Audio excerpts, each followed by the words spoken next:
हरे कृष्ण ಎಲ್ಲರಿಗೂ हरे कृष्ण प्रभु जी हरे कृष्ण हरे कृष्ण प्रभु जी ಎಲ್ಲರಿಗೂ ಹರೇ ಕೃಷ್ಣ हरे कृष्णा प्रभु जी।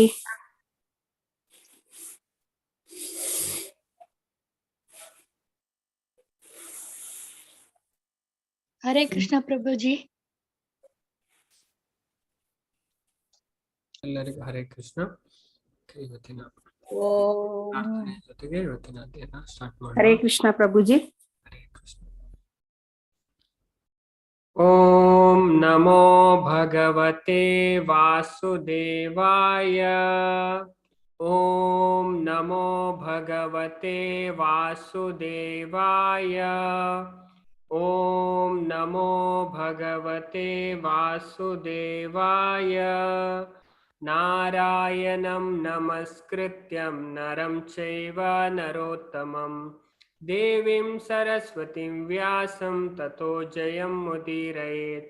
ನಷ್ಟಪ್ರಾಯೇಷು ಭದ್ರೇಷು ನಿತ್ಯಂ ಭಾಗವತ ಸೇವಯಾ ಭಗವತಿ ಉತ್ತಮ ಶ್ಲೋಕೆ ಭಕ್ತಿರ್ಭವತಿ ನೈಷ್ಠಿಕಿ. ಎಲ್ಲರಿಗೂ ಹರೇ ಕೃಷ್ಣ.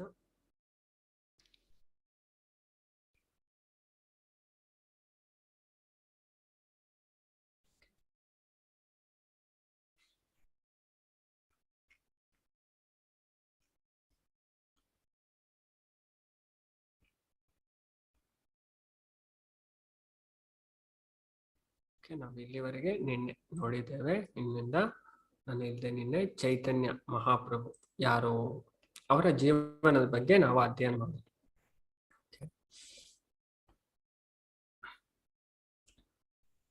ಓಕೆ, ಈ ಹೆಡ್ಡಿಂಗ್ ಇದ್ರದ್ದು ಶ್ರೀಮದ್ ಭಾಗವತದ ಬೋಧಕರಾದ ಮಹಾಪ್ರಭು ಶ್ರೀ ಚೈತನ್ಯರ ಜೀವನ ಮತ್ತು ಬೋಧನೆಗಳ ಸಂಕ್ಷಿಪ್ತ ಚಿತ್ರ.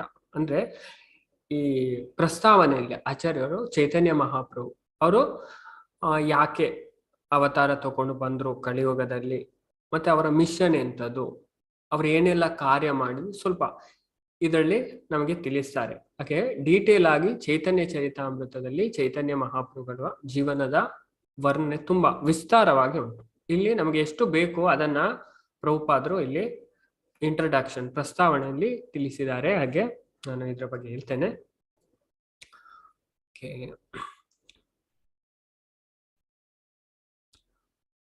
ಭಗವತ್ ಪ್ರೇಮದ ಮಹಾನ್ ಪ್ರವರ್ತನ ಆಚಾರ್ಯರು ಭಗವಂತನ ಪವಿತ್ರ ನಾಮದ ಸಾಮೂಹಿಕ ಸಂಕೀರ್ತನೆಯ ಜನಕರು ಆದ ಭಗವಾನ್ ಶ್ರೀ ಚೈತನ್ಯ ಮಹಾಪ್ರಭುಗಳು ಶಕಾಬ್ದ 1407 ಕ್ರಿಶ್ಚಿಯಾನ್ ಕ್ಯಾಲೆಂಡರ್ ಪ್ರಕಾರ ಫೆಬ್ರವರಿ 1486ರಲ್ಲಿ ಫಲ್ಗುನಿ ಪೂರ್ಣಿಮೆಯ ಸಂಜೆ ಬಂಗಾಳ ನವದ್ವೀಪ ನಗರದ ಒಂದು ಭಾಗವಾದ ಶ್ರೀಧಾಮ ಮಾಯಾಪುರದಲ್ಲಿ ಅವತರಿಸಿದರು.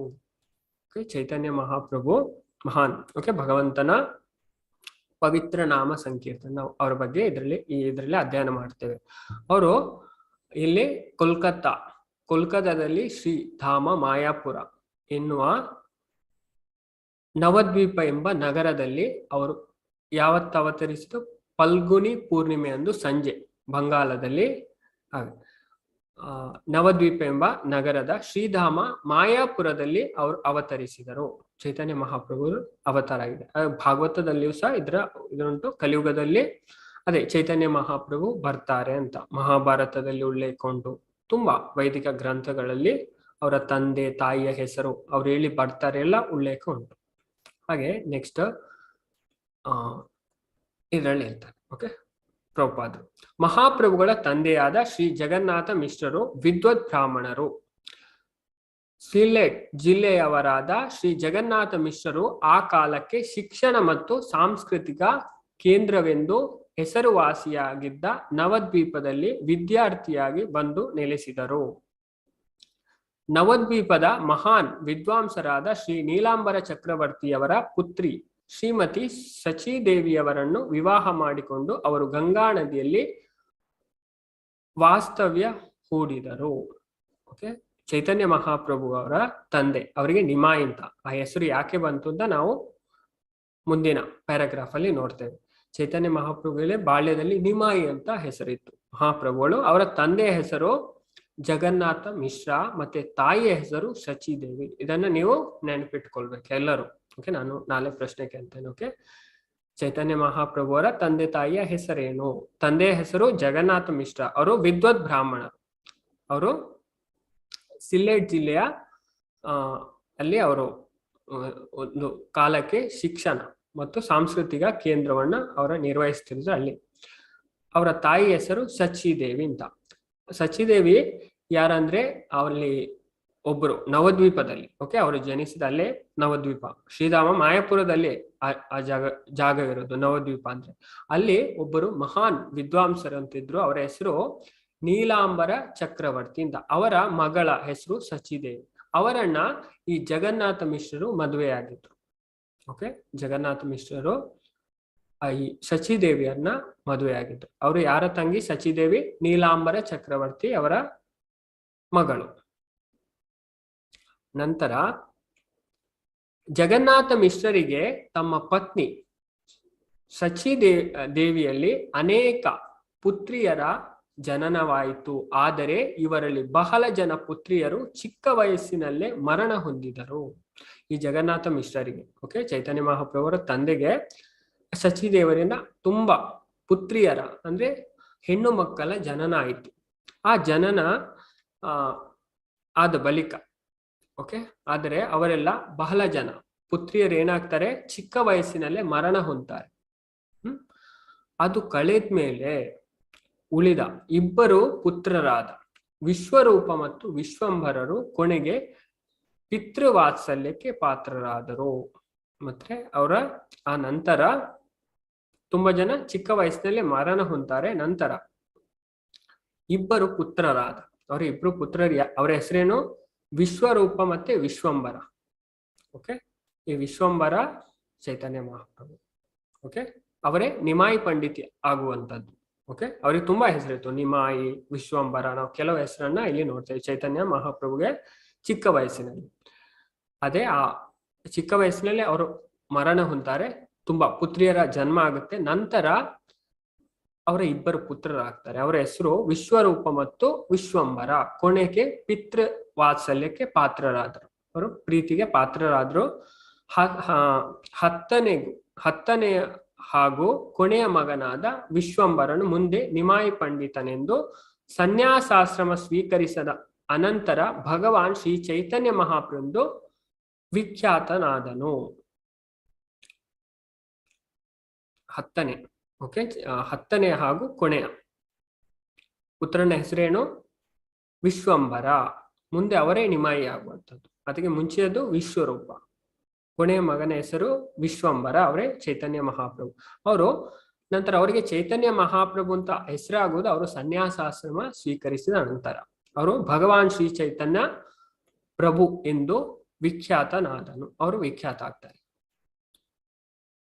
ಭಗವಾನ್ ಶ್ರೀ ಚೈತನ್ಯ ಮಹಾಪ್ರಭುಗಳು 48 ವರ್ಷಗಳ ಕಾಲ ತಮ್ಮ ಪರಮಾರ್ಥಿಕ ಲೀಲಾ ಕಾರ್ಯಗಳನ್ನು ನಡೆಸಿ ಶಕಾಬ್ದ 1455ರಲ್ಲಿ ಪೂರಿಯಲ್ಲಿ ಕಣ್ಮರೆಯಾದರು. ಇದರಲ್ಲಿ ಸ್ವಲ್ಪ ಪ್ಯಾರಾಗ್ರಾಫ್ ವರೆಗೆ ಆಚಾರ್ಯರೇನು ಅವರು ಟೋಟಲ್ ಆಗಿ ಅವ್ರು ಹೇಗೆ ಅವರ ಜೀವನದ ಬಗ್ಗೆ ಸ್ವಲ್ಪ ಚಿಕ್ಕದಾಗಿ ರೀಕ್ಯಾಪ್ ಕೊಡ್ತಾರೆ. ನಂತರ ಅವರು ಅವತರಿಸಿದ್ರೆ ಎಲ್ಲ ತುಂಬಾ ಡೀಟೇಲ್ ಆಗಿ ಹೋಗ್ತಾರೆ. ದೊಡ್ಡ ಭಾವಾರ್ಥ ಇದು ಪ್ರಸ್ತಾವನೆಯನ್ನ ಆಚಾರ್ಯರು ಕೊಡ್ತಾರೆ. ತುಂಬಾ ನಮಗೆ ಇದು ಸಾಕು ಇಲ್ಲಿ.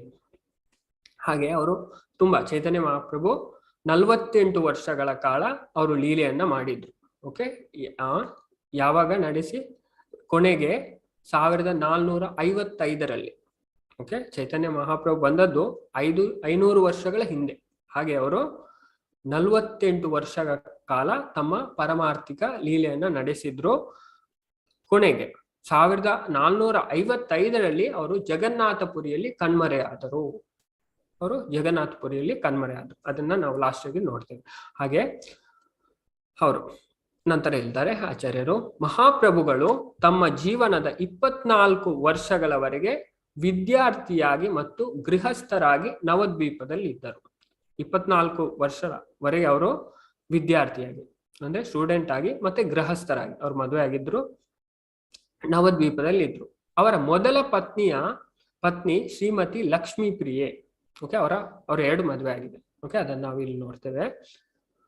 ಮೊದಲನೇ ಪತ್ನಿ, ಓಕೆ, ಅವರ ಹೆಸರೇನು? ಮೊದಲನೇ ಪತ್ನಿಯದು ಲಕ್ಷ್ಮೀ ಪ್ರಿಯೆ ಅಂತ. ಓಕೆ, ಅವರು ಚಿಕ್ಕ ವಯಸ್ಸಿನಲ್ಲೇ ಆ ಮಹಾಪ್ರಭುಗಳು ಮನೆಯಲ್ಲಿ ಇಲ್ಲದಿರುವಾಗ ಮರಣ ಹೊಂದಿದ್ದಾರೆ. ಚಿಕ್ಕ ವಯಸ್ಸು ಅಂದ್ರೆ ಅವ್ರು ತುಂಬಾ ಚಿಕ್ಕ. ಚೈತನ್ಯ ಮಹಾಪ್ರಭು ಮನೆಯಲ್ಲಿ ಇರಲಿಲ್ಲ. ನಿಮಾಯಿ ವಿಶ್ವಂಬರ ಹೇಳ್ತೇವೆ ಅವರ ಹಿಂದಿನ ಹೆಸರು. ಅವರು ಇದು ಚೈತನ್ಯ ಮಹಾಪ್ರಭು ಅಂತ ಹೆಸರಾಗೋದು ಅವರು ಸನ್ಯಾಸ ಸ್ವೀಕರಿಸಿದ ನಂತರ. ಅದಕ್ಕೆ ಮುಂಚೆ ನಿಮಾಯಿ ವಿಶ್ವಂಬರ ಅಂತ ಹೆಸರಿತ್ತು. ಅವರು ಚಿಕ್ಕ ವಯಸ್ಸಿನಲ್ಲಿ, ಓಕೆ, ಅವರು ವಿಶ್ವಂಬರ ನಿಮಾಯಿ ಅವರು ಮನೆಯಲ್ಲಿ ಇಲ್ಲದಿರುವಾಗ ಅವರು ಮರಣ ಹೊಂತಾರೆ. ಪೂರ್ವ ಬಂಗಾಳದ ಅವರು ಹಿಂದಿರುಗಿದಾಗ ಎರಡನೇ ಮದುವೆ ಮಾಡಿಕೊಳ್ಳಬೇಕೆಂದು ಅವರ ತಾಯಿ ಕೇಳಿಕೊಂಡರು. ಮತ್ತೆ ಅವ್ರ ಮನೆಯಲ್ಲಿ ಇರ್ಲಿಲ್ಲ. ಮತ್ತೆ ಅವ್ರ ಮನೆಗೆ ಪುನಃ ಬರ್ತಾರೆ. ಬರುವಾಗ ಅವರ ತಾಯಿ ರಿಕ್ವೆಸ್ಟ್ ಮಾಡ್ತಾರೆ ಅವರ ಹತ್ರ, ನೀವು ಇನ್ನೊಂದು ಮದುವೆ ಆಗ್ಬೇಕು ಅಂತ. ಅದಕ್ಕೆ ಅವರು ಒಪ್ಪಿಕೊಳ್ತಾರೆ. ಅದಕ್ಕೆ ಅವರು ಒಪ್ಪಿಕೊಂಡರು. ಶ್ರೀಮತಿ ವಿಷ್ಣು ಪ್ರಿಯಾದೇವಿ ಅವರ ಎರಡನೆಯ ಪತ್ನಿ. ಓಕೆ, ಲಕ್ಷ್ಮೀ ಪ್ರಿಯಾದೇವಿ ಅವರ ಮೊದಲನೇ ಪತ್ನಿ, ವಿಷ್ಣು ಪ್ರಿಯಾದೇವಿ ಅವರ ಎರಡನೆಯ ಪತ್ನಿ. ಓಕೆ, ಹಾಗೆ ಮತ್ತೊಂದು ಮದುವೆ ಮಾಡ್ತಾರೆ. ಅವರಿಗೆ ಇಚ್ಛೆ ಇರಲಿಲ್ಲ, ಆದ್ರೆ ಅವರ ತಾಯಿ ಹೇಳಿದ್ದಕ್ಕೆ ಅವರು ಒಪ್ಪಿಕೊಳ್ತಾರೆ. ನಂತರ ಮಹಾಪ್ರಭುಗಳು ಪತ್ನಿ ಶ್ರೀಮತಿ ವಿಷ್ಣುಪ್ರಿಯಾ ದೇವಿ 16 ವರ್ಷದ ಪ್ರಾಯದವಳಾಗಿರುವಾಗಲೇ ಸನ್ಯಾಸಾಶ್ರಮವನ್ನು ಸ್ವೀಕರಿಸಿದರು. ಓಕೆ, ಅವರ ಪತ್ನಿ ಮಹಾಪ್ರಭುಗಳ ಚೈತನ್ಯ ಮಹಾಪ್ರಭು ಪತ್ನಿ ಎಷ್ಟು 16 ವರ್ಷ ಪ್ರಾಯದ ಇರುವಾಗಲೇ ಮಹಾಪ್ರಭು ಏನು ಮಾಡ್ತಾರೆ? ಸನ್ಯಾಸಾಶ್ರಮವನ್ನು ಸ್ವೀಕರಿಸ್ತಾರೆ. ಅದು ಯಾಕೆ ಅಂತ ನಾವು ನೆಕ್ಸ್ಟ್ ನೋಡ್ತೇವೆ. ಇಲ್ಲಿ ಸ್ವಲ್ಪ ಶಾರ್ಟ್ ಆಗಿ ಆಚಾರ್ಯ ತಿಳಿಸ್ತಾರೆ, ಡೀಟೇಲ್. ಅದಕ್ಕೆ ಕಾರಣ ಏನು ನಾನು ನೆಕ್ಸ್ಟ್ ಓದ್ತೇವೆ ಅದ್ರ ಬಗ್ಗೆ. ಆದ್ದರಿಂದ ಆಕೆ ಮಹಾಪ್ರಭುಗಳಿಗೆ ಪ್ರತ್ಯೇಕವಾಗಿದ್ದು ಜೀವನದಾದ್ಯಂತ ವಿರಹಿಯಾಗಿಯೇ ಉಳಿಯಬೇಕಾಯಿತು. ಓಕೆ, ಅವರು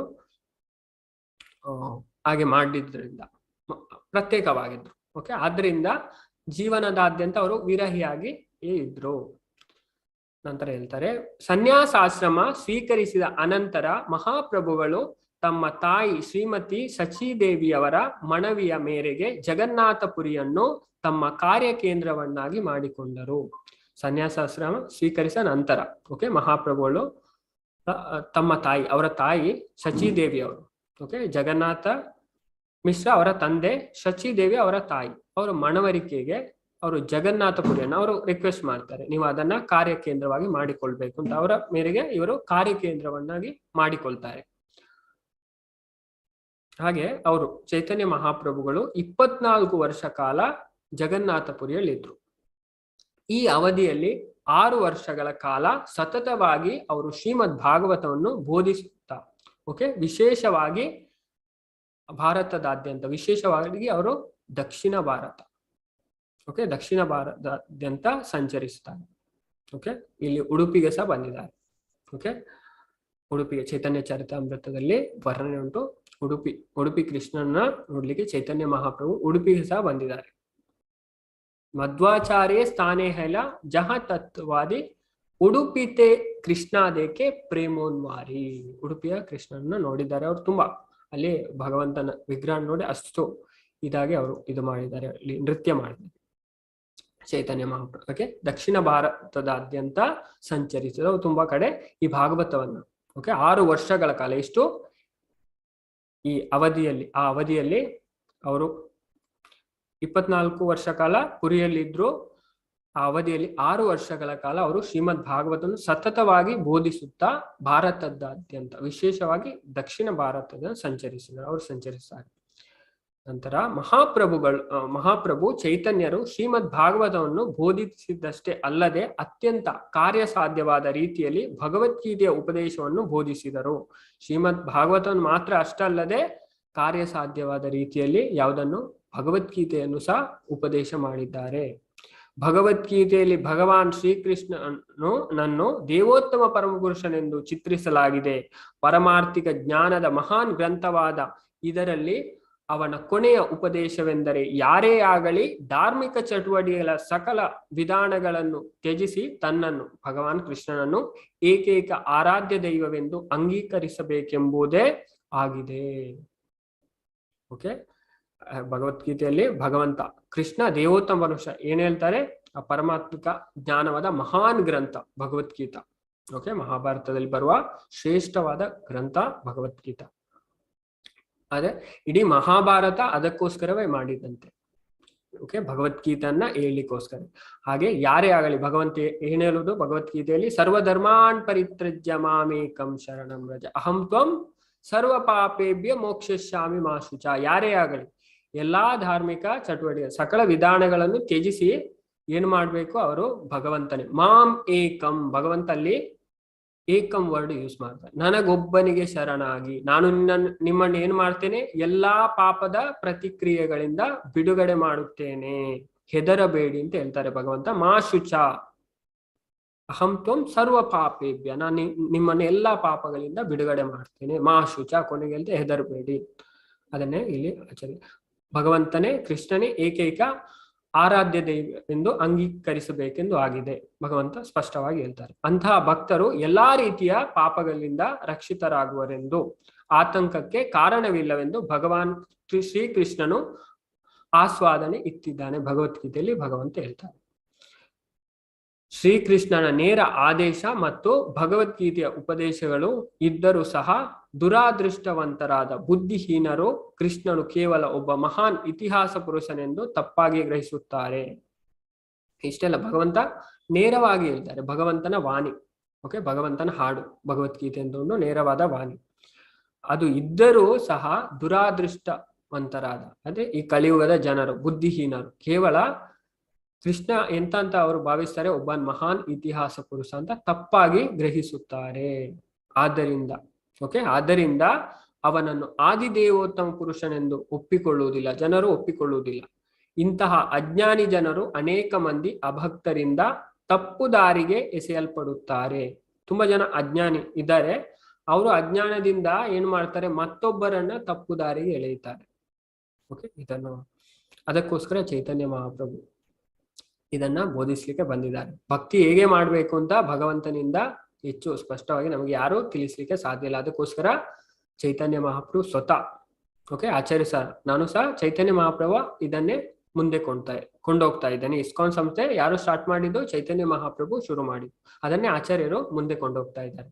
ಇಂತಹ ಅಜ್ಞಾನಿ ಜನರು ಅನೇಕ ಮಂದಿ ಅಭಕ್ತರಿಂದ ತಪ್ಪು ದಾರಿಗೆ ಎಳೆಯಲ್ಪಡುತ್ತಾರೆ. ಓಕೆ, ಹೆಚ್ಚು ಜನ ತಪ್ಪು ದಾರಿಗೆ ಕೊಂಡೋಗ್ತಾರೆ, ಅವರು ಸಹ ಹೋಗ್ತಾರೆ, ಮತ್ತೊಬ್ಬರನ್ನು ಸಹ ಕೊಂಡೋಗ್ತಾರೆ. ಹೀಗಾಗಿ ಮಹಾನ್ ವಿದ್ವಾಂಸರು ಭಗವದ್ಗೀತೆಯ ಉಪದೇಶಗಳಿಗೆ ತಪ್ಪು ಅರ್ಥ ವಿವರಣೆ ಹೇಳಿದ್ದಾರೆ. ತುಂಬಾ ಅಂದ್ರೆ ನಾವು ಮಾರ್ಕೆಟ್ ಅಲ್ಲಿ ಹೋದ್ರೆ ತುಂಬಾ ಒಂದು 600 ಎಡಿಷನ್, ಓಕೆ, 600 ಎಡಿಷನ್ ಭಗವದ್ಗೀತೆ ಉಂಟು. ಅದ್ರಲ್ಲಿ ಹೆಚ್ಚು 500ಕ್ಕಿಂತ ಹೆಚ್ಚು ಅದೇ ಈ ಪೊಲಿಟಿಕ್ಸ್, ಮಾಯಾವಾದಿ, ತುಂಬಾ ಜನರ ಕಮೆಂಟ್ರಿ ಉಂಟು. ಹಾಗೆ ಆ ಕಮೆಂಟ್ರಿಯನ್ನು ಓದಿ ನಮ್ಗೆ ಏನು ಫಲ ಬರುವುದಿಲ್ಲ. ನಾವು ಯಾವ್ದನ್ನು ಓದ್ಬೇಕು, ಪರಂಪರೆಯಿಂದ. ಅದಕ್ಕೆ ಭಗವಂತ ಈ ನಾವು ಜ್ಞಾನವನ್ನ ಪರಂಪರೆಯಿಂದ ತಗೋಬೇಕು. ಇವಂ ಪರಂಪರಾ ಪ್ರಾಪ್ತಂ, ನಾವು ಪರಂಪರೆಯಿಂದ ಈ ಜ್ಞಾನವನ್ನ ಸ್ವೀಕರಿಸಬೇಕು. ಹಾಗೆ ತಪ್ಪು ಅರ್ಥ ವಿವರಣೆ ಹೇಳಿದ್ದಾರೆ, ಅದನ್ನ ನಾವು ಸ್ವೀಕರಿಸಬಾರದು. ಓಕೆ, ಶ್ರೀಕೃಷ್ಣನು ಅಂತರ್ಧಾನ ಹೊಂದಿದ ಅನಂತರ ಅನೇಕ ಮಂದಿ ಘನ ವಿದ್ವಾಂಸರು ಭಗವದ್ಗೀತೆಯ 100 ವ್ಯಾಖ್ಯಾನಗಳನ್ನು ನೀಡಿದ್ದಾರೆ. ತುಂಬಾ ಜನ ಅದೇ ಬೇರೆ ಬೇರೆ ವ್ಯಾಖ್ಯಾನ ಕೊಟ್ಟಿದ್ದಾರೆ. ಹಾಗೆ ಒಬ್ರು ನಾನು ಓಕೆ ಒಂದು ಹೆಸರು ಹೇಳುವುದಿಲ್ಲ, ಅವರು ಭಗವದ್ಗೀತೆ ಇದು ಬರೀತಾರೆ. ಓಕೆ, ಬರೆದು ಲಾಸ್ಟ್ ಕೊನೆಗೆ ಅವ್ರು ಏನ್ ಹೇಳ್ತಾರೆ ಗೊತ್ತುಂಟಾ, ಭಗವದ್ಗೀತೆಯಲ್ಲಿ ಭಗವಂತ ಹೇಳುವುದು ಭಕ್ತಿ ಯೋಗ ಶ್ರೇಷ್ಠ ಅಂತ. ಲಾಸ್ಟ್ ಅವ್ರು ಹೇಳುದು, ಆದ್ರೆ ನನ್ನ ಪ್ರಕಾರ ಕರ್ಮಯೋಗ ಶ್ರೇಷ್ಠ. ಭಗವಂತ ದೇವೋತ್ತಮ ಪರಮಪುರುಷ, ಅವ್ರು ಹೇಳುದು ಭಕ್ತಿ ಯೋಗ ಶ್ರೇಷ್ಠ ಅಂತ. ಅವರೇ ಹೇಳ್ತಾರೆ, ಭಗವಂತ ಹೇಳುದು ಭಗವದ್ಗೀತೆಯಲ್ಲಿ ಭಕ್ತಿ ಯೋಗ ಶ್ರೇಷ್ಠ, ಆದ್ರೆ ನನ್ನ ಪ್ರಕಾರ ಕರ್ಮಯೋಗ ಶ್ರೇಷ್ಠ ಅಂತ. ಓಕೆ, ಅಂತವರು ಅಂತ ಇದನ್ನು ಓದಿ ನಾವೇನು ಪ್ರಯೋಜನ ಅಂದ್ರೆ ಭಗವಂತ ಹೇಳ್ತಾರೆ, ಅದನ್ನು ನಾವು ಒಪ್ಪಿಕೊಳ್ಬೇಕು. ಅದೇ ಸರ್ವೋಚ್ಚವಾದ ಇದು. ಅವರಲ್ಲಿ ಅನೇಕ ಸ್ವಾರ್ಥ ಮನೋಭಾವದಿಂದ ಪ್ರೇರಿತರಾದವರು, ತುಂಬಾ ಜನ ಸ್ವಾರ್ಥ, ಅವರ ಇಚ್ಛೆಗೆ ಅನುಸಾರ ಏನೆಲ್ಲ ಬರೀತಾರೆ. ನೆಕ್ಸ್ಟ್ ಆಚಾರ್ಯರು ಹೇಳ್ತಾರೆ, ಶ್ರೀ ಚೈತನ್ಯ ಮಹಾಪ್ರಭು ಸ್ವಯಂ ಭಗವಾನ್ ಶ್ರೀಕೃಷ್ಣನೇ. ಓಕೆ, ಚೈತನ್ಯ ಮಹಾಪ್ರಭು ಯಾರು? ಕೃಷ್ಣನೇ. ತುಂಬಾ ಶಾಸ್ತ್ರದಲ್ಲಿ ಉಲ್ಲೇಖ ಉಂಟು, ಅವರು ಕೃಷ್ಣ ಕಲಿಯುಗದಲ್ಲಿ. ಓಕೆ, ಅವರು ಅವತಾರ. ಕೃಷ್ಣವರ್ಣಂ ತುಷಾ ಕೃಷ್ಣ, ಭಾಗವತ ತಿಳಿಸುತ್ತೆ, ಕೃಷ್ಣವರ್ಣಂ ತುಷಾ ಕೃಷ್ಣಂ ಸಾಂಗೋಪಾಂಗಾಶ ಪಾರ್ಷದಂ ಯಜ್ಞೇ ಸಂಕೀರ್ತನ ಪ್ರಾಯ ಯಜಂತಿ ಸುಮೇಧಸ. ಅವರ ಪಾರ್ಷದರ ಜೊತೆ ಕಲಿಯುಗದಲ್ಲಿ ಚೈತನ್ಯ ಮಹಾಪ್ರಭು ಬರ್ತಾರೆ ಅಂತ ಭಾಗವತದಲ್ಲಿ ಉಲ್ಲೇಖ ಉಂಟು. ಆದರೆ ಈ ಸಲ ಅವರು ಜನಸಾಮಾನ್ಯರಿಗೆ ಈ ಸಲ ಅವರು ಹೇಗೆ ಅವತಾರ ಮಾಡಿದ್ದಾರೆ. ಆದರೆ ಈ ಸಲ ಅವರು ಜನಸಾಮಾನ್ಯರಿಗೆ, ಧಾರ್ಮಿಕರಿಗೆ ಮತ್ತು ತತ್ವಶಾಸ್ತ್ರಜ್ಞರಿಗೆ ಆದಿದೇವನಾದ ಮತ್ತು ಸರ್ವ ಕಾರಣಗಳ ಕಾರಣನಾದ ಶ್ರೀಕೃಷ್ಣನ ದಿವ್ಯ ಸ್ವರೂಪವನ್ನು ಬೋಧಿಸಲು ಭಗವದ್ಭಕ್ತರಾಗಿ ಅವತರಿಸಿದರು. ಅವರು ಯಾವ ರೀತಿ ಬಂದಿದ್ದಾರೆ? ಯಾರಿಗೆಲ್ಲ? ಅವರು ಕೃಷ್ಣನೇ. ರೂಪ ಗೋಸ್ವಾಮಿ ಒಂದು ಪ್ರಾರ್ಥನೆಯಲ್ಲಿ ಹೇಳ್ತಾರೆ. ಓಕೆ, ಚೈತನ್ಯ ಮಹಾಪ್ರಭು ಯಾರು? ರೂಪ ಗೋಸ್ವಾಮಿ ಚೈತನ್ಯ ಮಹಾಪ್ರಭು ಶಿಷ್ಯರು. ಅವ್ರು ಹೇಳ್ತಾರೆ, ಒಂದು ಶ್ಲೋಕ ಉಂಟು, ತುಂಬಾ ಚೆನ್ನಾಗಿರೋ ಶ್ಲೋಕ ಬರ್ತದೆ.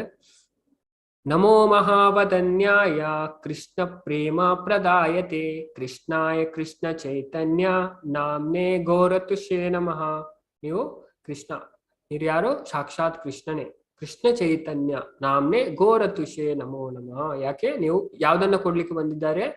ಚೈತನ್ಯ ಮಹಾಪ್ರಭುವಾಗಿ ಕೃಷ್ಣ ಪ್ರೇಮವನ್ನ. ಓಕೆ, ಭಗವಂತ ಕೃಷ್ಣ ಪ್ರೇಮವನ್ನು ಕೊಡ್ಲಿಲ್ಲ ಕೃಷ್ಣ, ಆದ್ರೆ ಚೈತನ್ಯ ಮಹಾಪ್ರಭು ತುಂಬಾ ಕೃಪಾಲ, ಅವರು ನಮಗೆ ಕೃಷ್ಣ ಪ್ರೇಮ, ಅದು ಶ್ರೇಷ್ಠವಾದದು. ಪ್ರೇಮ ಪುಮಾರ್ಥೋ ಮಹಾನ್, ಜೀವನದ ಅತ್ಯುನ್ನತ ಗುರಿ. ಅದನ್ನೇ ಭಗವದ್ಗೀತೆಯಲ್ಲಿ ಭಗವಂತನು ಹೇಳ್ತಾರೆ. ಅಂದ್ರೆ ಭಗವಂತನ ಪ್ರೇಮವನ್ನ ನಾವು ಪ್ರಾಪ್ತಿ ಮಾಡುವುದು.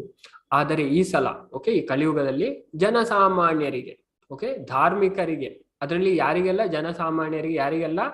ಧಾರ್ಮಿಕರಿಗೆ ಮತ್ತು ತತ್ವಶಾಸ್ತ್ರಜ್ಞರಿಗೆ, ಆದಿದೇವನಾದ ಮತ್ತು ಸಕಲ ಕಾರಣಗಳ ಕಾರಣನಾದ, ಸರ್ವ ಕಾರಣ ಕಾರಣ, ಬ್ರಹ್ಮಾಜಿ ಬ್ರಹ್ಮ ಸಹಿತೆಯಲ್ಲಿ ಹೇಳ್ತಾರೆ. ಕೃಷ್ಣ ಏನುಂಟು, ಅವರು ಎಲ್ಲದಕ್ಕೂ ಆದಿ ಕಾರಣ.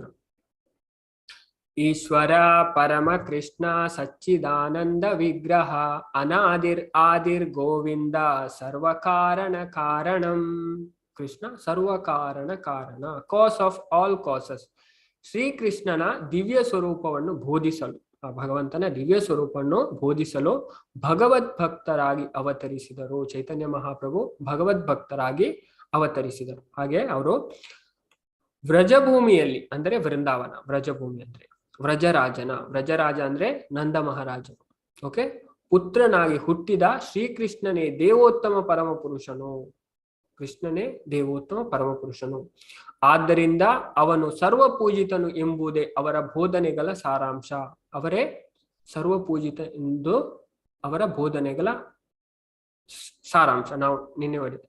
ಆರಾಧ್ಯ ಭಗವಾನ್ ವ್ರಜೇಶ ತನಯಸ್ತದ್ಧಾಮ ವೃಂದಾವನಂ ರಮ್ಯ ಕಾಚಿದುಪಾಸನಂ ವ್ರಜವಧೂ ವರ್ಗೇನ ವಾ ಕಲ್ಪಿತ. ಆದ್ರೆ ಮೊದಲಲ್ಲಿ ಇರುವುದು ಯಾವುದು? ಆರಾಧ್ಯ ಭಗವಾನ್ ವ್ರಜೇಶ ತನಯ. ಓಕೆ, ಹಾಗೆ ಹೇಳಿದ್ರೆ ವ್ರಜಭೂಮಿಯ ವ್ರಜರಾಜನ ಪುತ್ರನಾಗಿ ಹುಟ್ಟಿದ ಶ್ರೀಕೃಷ್ಣನೇ ದೇವೋತ್ತಮ ಪರಮಪುರುಷನು. ಆದ್ದರಿಂದ ಅವನು ಸರ್ವಪೂಜಿತನು ಎಂಬುದೇ ಅವರ ಬೋಧನೆಗಳ ಸಾರಾಂಶ. ಅನಂತರ ವೃಂದಾವನ ಧಾಮವು ಭಗವಂತನಿಂದ ಬೇರೆಯಲ್ಲ. ವೃಂದಾವನ ಧಾಮ ಉಂಟು, ಅದು ಭಗವಂತನಿಂದ ಬೇರೆಯಲ್ಲ. ತದ್ಧಾಮ ವೃಂದಾವನಂ. ನಿನ್ನೆ ನಾವು ನೋಡಿದ್ವಿ ಆ ಶ್ಲೋಕ, ರಿಸೈಡ್ ಮಾಡಿದ್ರೆ. ಅದು ಶ್ರೀನಾಥ್ ಚಕ್ರವರ್ತಿ ಠಾಕೂರ್. ಹಾಗೆ ಭಾಗವತ ಮಂಜುಷ ಅದರಲ್ಲಿ ಉಲ್ಲೇಖ ಮಾಡ್ತಾರೆ. ಏಕೆಂದರೆ ಭಗವಂತನು ಅವತಾರವೆತ್ತಿದ ಈ ಧಾಮದ ಹೆಸರು, ಖ್ಯಾತಿ, ರೂಪ ಮತ್ತು ಪ್ರದೇಶ ಸಕಲವು ಪರಮಜ್ಞಾನವಾಗಿ ಭಗವಂತನೇ ಆಗಿದೆ. ಭಗವಂತ ಯಾವ್ದ್ರಲ್ಲಿ ಇದು ಮಾಡ್ತಾರೆ? ಅವರ ಹೆಸರು. ಅಭಿನ್ನತ್ವಂ ನಾಮನಾಮಿನ. ಭಗವಂತನ ನಾಮಕ್ಕೆ ಯಾವುದೇ ತರಹದ ವ್ಯತ್ಯಾಸ ಇಲ್ಲ. ಓಕೆ, ಪದ್ಮಪುರಾಣ ಹೇಳ್ತೆ ಅಭಿನ್ನತ್ವಂ, ಯಾವುದೇ ಭಿನ್ನತೆ ಇಲ್ಲ ಭಗವಂತನಿಗೂ ಭಗವಂತನ ನಾಮಕ್ಕೂ ಭಗವಂತನ. ಹಾಗೆ ನಮ್ಮ ಸಂಪ್ರದಾಯದ ಆಚಾರ್ಯರು ಭಕ್ತಿ ವಿನೋದ್ ಠಾಕೂರ್ ಅವ್ರು ಹೇಳ್ತಾರೆ, ನಾಂಬಿನ ಕಿಚ್ಚು ನಾಯಿ ಚೌದ ಭುವನ ಮಾಜೆ. ಈ ನಾವಿರುವ 14 ಲೋಕದಲ್ಲಿ, ಓಕೆ, ನಮ್ಮ ಬ್ರಹ್ಮಾಂಡದಲ್ಲಿ 14 ಲೋಕ ಉಂಟು. ನಾನು ತೋರಿಸಿದೆ ನಿನ್ನೆ ನೋಡಿ. ಓಕೆ, ನಾವೇ ಇರುವ ಬ್ರಹ್ಮಾಂಡದಲ್ಲಿ 14 ಲೋಕ ಉಂಟದೆ. ಚೌದ ಭುವನ ಮಾಜೆ. ಈ 14 ಲೋಕದಲ್ಲಿ ಭಗವಂತನ ಹೆಸರಿಗಿರುವಷ್ಟು ಶಕ್ತಿ ಯಾವುದಕ್ಕೂ ಇಲ್ಲ. ಭಗವಂತನ ಹೆಸರಿಗೆ ಎಷ್ಟು ಶಕ್ತಿ ಉಂಟು ಅಷ್ಟು ಶಕ್ತಿ ಯಾವುದಕ್ಕೂ ಇಲ್ಲ. ನಾಂಬಿನ ಕಿಚ್ಚು ನಾಯಿ ಚೌದ ಭುವನ ಮಾಜೆ. ಆಚಾರ್ಯರು ಹಾಗೆ ತಿಳಿಸ್ತಾರೆ. ಹಾಗೆ ಏಕೆಂದರೆ ಭಗವಂತನು ಅವತಾರವೆತ್ತಿದ ಈ ಧಾಮದ ಹೆಸರು, ಖ್ಯಾತಿ, ರೂಪ ಮತ್ತು ಪ್ರದೇಶ ಸಕಲವು ಪರಮಜ್ಞಾನವಾಗಿ ಭಗವಂತನೇ ಆಗಿದೆ. ಆದ್ದರಿಂದ ವೃಂದಾವನ ಧಾಮವು ಶ್ರೀಕೃಷ್ಣನಷ್ಟೇ ಪೂಜ್ಯವಾದದ್ದು. ಈ ಧಾಮ ಎಂತ ಉಂಟು ವೃಂದಾವನ, ಅದು ಭಗವಂತನಷ್ಟೇ ಪೂಜ್ಯವಾದದ್ದು. ಆರಾಧ್ಯ ಭಗವಾನ್ ವ್ರಜೇಶ ತನಯ ತದ್ಧಾಮ ವೃಂದಾವನಂ. ನಿನ್ನೆ ನಾವು ಶ್ಲೋಕ ರಿಸೈಟ್ ಮಾಡಿದ್ದೇವೆ, ಪಠನ ಮಾಡಿದ್ದೇವೆ. ಶ್ರೀಕೃಷ್ಣನ ಪರಮಾರ್ಥಿಕ ಆರಾಧನೆಯ ಅತ್ಯುತ್ಕೃಷ್ಟ ಪ್ರಕಾರವು ವ್ರಜಭೂಮಿಯ ಕನ್ಯೆಯರಿಂದ ಪರಿಶುದ್ಧ ಭಗವತ್ ಪ್ರೇಮದ ರೂಪದಲ್ಲಿ ಪ್ರದರ್ಶಿತವಾಯಿತು. ಯಾರು ಮಾಡಿದ ಭಕ್ತಿ ಪ್ರೇಮದ ರೂಪ ಹೆಚ್ಚು ಪ್ರದರ್ಶಿತವಾದದ್ದು ರಮ್ಯಾಕಾಚಿದುಪಾಸನಂ ವ್ರಜವದು. ಆ ವ್ರಜಭೂಮಿಯ ಕನ್ಯೆಯರು ಯಾರು? ಗೋಪಿಯರು. ಇಲ್ಲಿ ಹೇಳುವುದು ಆರಾಧನೆಯ ಅತ್ಯುತ್ಕೃಷ್ಟ ಪ್ರಕಾರವು ವ್ರಜಭೂಮಿಯ ಅಂದ್ರೆ ಗೋಪಿಯರು, ಕನ್ಯೆಯರು, ಅವರು ಪರಿಶುದ್ಧ ಭಗವತ್ ಪ್ರೇಮದ ರೂಪದಲ್ಲಿ ಪ್ರದರ್ಶಿತವಾಯಿತು. ಅವರು ಮಾಡಿದ ಭಕ್ತಿ ಸೇವೆ ಶ್ರೇಷ್ಠವಾದ ರಮ್ಯಾಕಾಶಿದ್ ಉಪಾಸನಂ ವ್ರಜವದು. ಭಗವಾನ್ ಶ್ರೀ ಚೈತನ್ಯ ಮಹಾಪ್ರಭುಗಳು ಈ ಪ್ರಕಾರವನ್ನು ಆರಾಧನೆಯ ಅತ್ಯುತ್ಕೃಷ್ಟ ವಿಧಾನ ಎಂದು ಅನುಮೋದಿಸಿದ್ದಾರೆ. ಶ್ರೀಮದ್ ಭಾಗವತವು ಭಗವಂತನನ್ನು ಅರ್ಥ ಮಾಡಿಕೊಳ್ಳಲು ಬೇಕಾದ ಒಂದು ನಿಷ್ಕಲಂಕ ಸಾಹಿತ್ಯ ಎಂದು ಅಂಗೀಕರಿಸುತ್ತಾರೆ. ಶ್ರೀಮದ್ ಭಾಗವತಂ ಪ್ರಮಾಣಂ ಅಮಲಂ. ನಾವು ನಾನು ಶ್ಲೋಕ ತೋರಿಸ್ತೇನೆ, ಇದೇ ಪಾಯಿಂಟ್ ಅನ್ನ ಇಲ್ಲಿ ಹೇಳ್ತಾರೆ. ನೆಕ್ಸ್ಟ್ ತೋರಿಸ್ತೇನೆ, ಕಂಪ್ಲೀಟ್ ಆಗ್ಲಿ. 5 ಪಾಯಿಂಟ್ ಅನ್ನು ಇಲ್ಲಿ ಹೇಳ್ತಾರೆ. ನಾನು ನಿಮ್ಗೆ ನಿನ್ನೆ ಸಹ ಹೇಳಿದೆ ಇದ್ರ ಬಗ್ಗೆ. ಜೀವನದಲ್ಲಿ ಸಕಲ ಜೀವಿಗಳ ಅಂತಿಮ ಗುರಿ ಎಂದರೆ ಭಗವತ್ ಪ್ರೇಮ ಸಂಪಾದಿಸುವುದು ಎಂಬುದೇ ಅವರ ಬೋಧೆ. ಅವರ ಬೋಧೆ ಯಾವುದು? ಇಲ್ಲಿ ಉಂಟು, ನಾನು ಸ್ಲೈಡ್ ನಿಮ್ಗೆ ಶೇರ್ ಮಾಡ್ತೇನೆ. 1 ಸೆಕೆಂಡ್.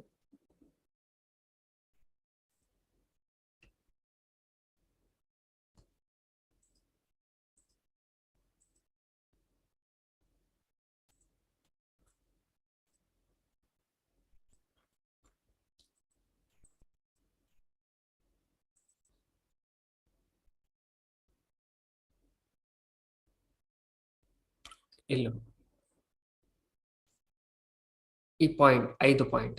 ಆರಾಧ್ಯ ಭಗವಾನ್ ವ್ರಜೇಶ ತನಯಸ್ತದ್ಧಾಮ ವೃಂದಾವನಂ ರಮ್ಯಾ ಕಾಚಿದುಪಾಸನಂ ವ್ರಜವಧೋ ವರ್ಗೇನ ವಾ ಕಲ್ಪಿತಾ ಶ್ರೀಮದ್ ಭಾಗವತಂ ಪ್ರಮಾಣಮಮಲಂ ಪ್ರೇಮ ಪುಮಾರ್ತೋ ಮಹಾನ್ ಶ್ರೀ ಚೈತನ್ಯ ಮಹಾಪ್ರಭೋರ್ಮತಮಿದಂ ತತ್ರಾಧರ ನಾಪರ. ಓಕೆ, ಆರಾಧ್ಯ ಯಾರನ್ನ ಮಾಡ್ಬೇಕು? ಭಗವಾನ್ ವ್ರಜೇಶ ತನಯ, ಶ್ರೀಕೃಷ್ಣನೇ ಸರ್ವೋಚ್ಚವಾದ ಆರಾಧ್ಯ ದೈವ. ಹಾಗೆ ಧಾಮದಲ್ಲಿ ಯಾವುದು? ತದ್ಧಾಮ ವೃಂದಾವನಂ. ಧಾಮದಲ್ಲಿ ಯಾವುದು? ವೃಂದಾವನ. 2 ಪಾಯಿಂಟ್ ಆಯ್ತು, ಅದರಲ್ಲಿ 5 ಪಾಯಿಂಟ್ ಉಂಟು. ಅದೇ ಯಾರು ಮಾಡಿದ ಉಪಾಸನೆ ಶ್ರೇಷ್ಠವಾದದ್ದು? ರಮ್ಯಾ ಕಾಚಿದ್ ಉಪಾಸನಂ ವ್ರಜವದು ವರ್ಗೇನವಾ ಕಲ್ಪಿತ. ಆ ಗೋಪಿಕ ಕನ್ಯೆಯರು ಮಾಡಿದಂತ ಭಗವಂತನಿಗೆ ಸಹ ಅದು ಅತ್ಯುನ್ನತವಾದ ಉಪಾಸನೆ. ಅದಕ್ಕೆ ಪ್ರಮಾಣ ಶ್ರೀಮದ್ ಭಾಗವತಂ ಪ್ರಮಾಣಂ ಅಮಳಂ. ಪ್ರಮಾಣ ಯಾವುದು? ಭಾಗವತಂ. ಅದೇ ಅರ್ಥೋಯಂ ಯಾವುದು?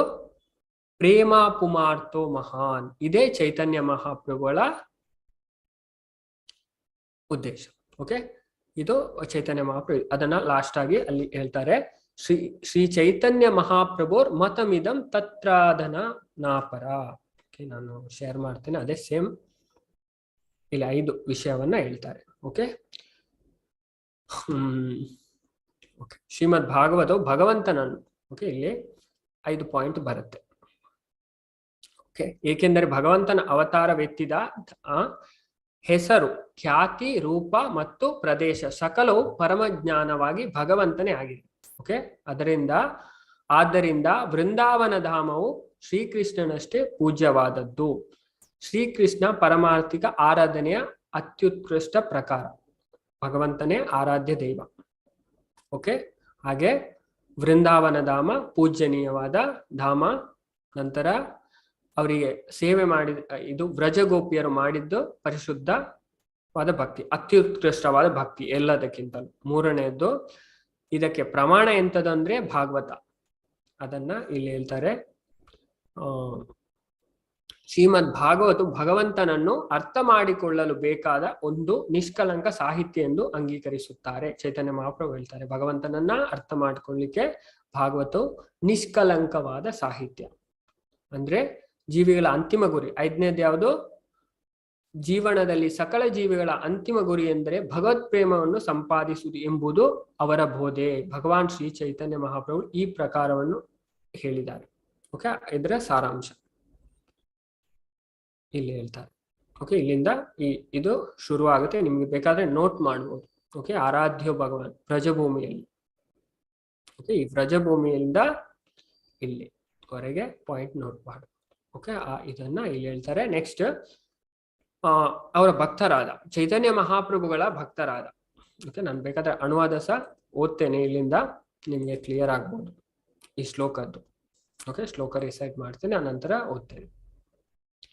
ಆರಾಧ್ಯ ಭಗವಾನ್ ವ್ರಜೇಶ ತನಯಸ್ತದ್ಧಾಮ ವೃಂದಾವನಂ ರಮ್ಯ ಕಾಚಿದುಪಾಸನಂ ವ್ರಜವದೋ ವರ್ಗೇನ ವಾ ಕಲ್ಪಿತಾ ಶ್ರೀಮದ್ಭಾಗವತಂ ಪುರಾಣಮಮಳಂ ಪ್ರೇಮ ಪುಮಾರ್ತೋ ಮಹಾನ್ ಶ್ರೀ ಚೈತನ್ಯ ಮಹಾಪ್ರಭೋರ್ಮತಮಿದಂ ತತ್ರಾಧರಾನ ಪರ.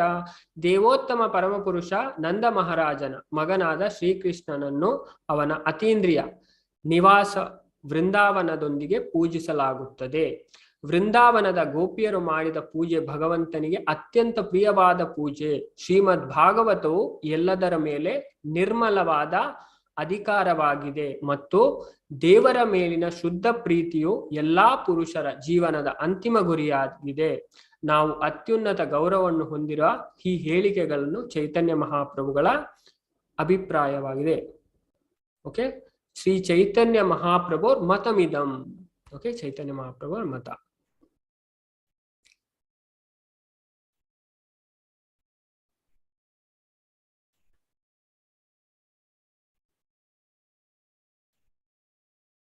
ಓಕೆ, ಯಾರು ಇಲ್ಲ, ನಾನು ಗ್ರೂಪ್ ಜಾಯಿನ್ ಆಗ್ಲಿಕ್ಕೆ ನಿಮಗೆ ಬೇಕಾದ್ರೆ ಇದು ಕಳಿಸ್ತೇನೆ. 1 ಸೆಕೆಂಡ್, ಗ್ರೂಪ್ ನ ಲಿಂಕ್ ಕಳಿಸ್ತೇನೆ. 1 ನಿಮಿಷ. ನಿಮ್ಗೆ ಅದ್ರಲ್ಲಿ ಜಾಯಿನ್ ಆಗ್ಬೋದು ನಮ್ಮ ಭಾಗವತ ಗ್ರೂಪಿಗೆ. ಓಕೆ, 1 ಸೆಕೆಂಡ್, ನಾನು ಲಿಂಕ್ ಈಗಲೇ ಹಾಕ್ತೇನೆ, ಪ್ರೆಸ್ ಮಾಡ್ಬೋದು. ಪ್ರೆಸ್ ಮಾಡಿದ್ರೆ ನೀವು ಅದಕ್ಕೆ ಹೋಗಿ ಜಾಯಿನ್ ಆಗ್ತೀವಿ.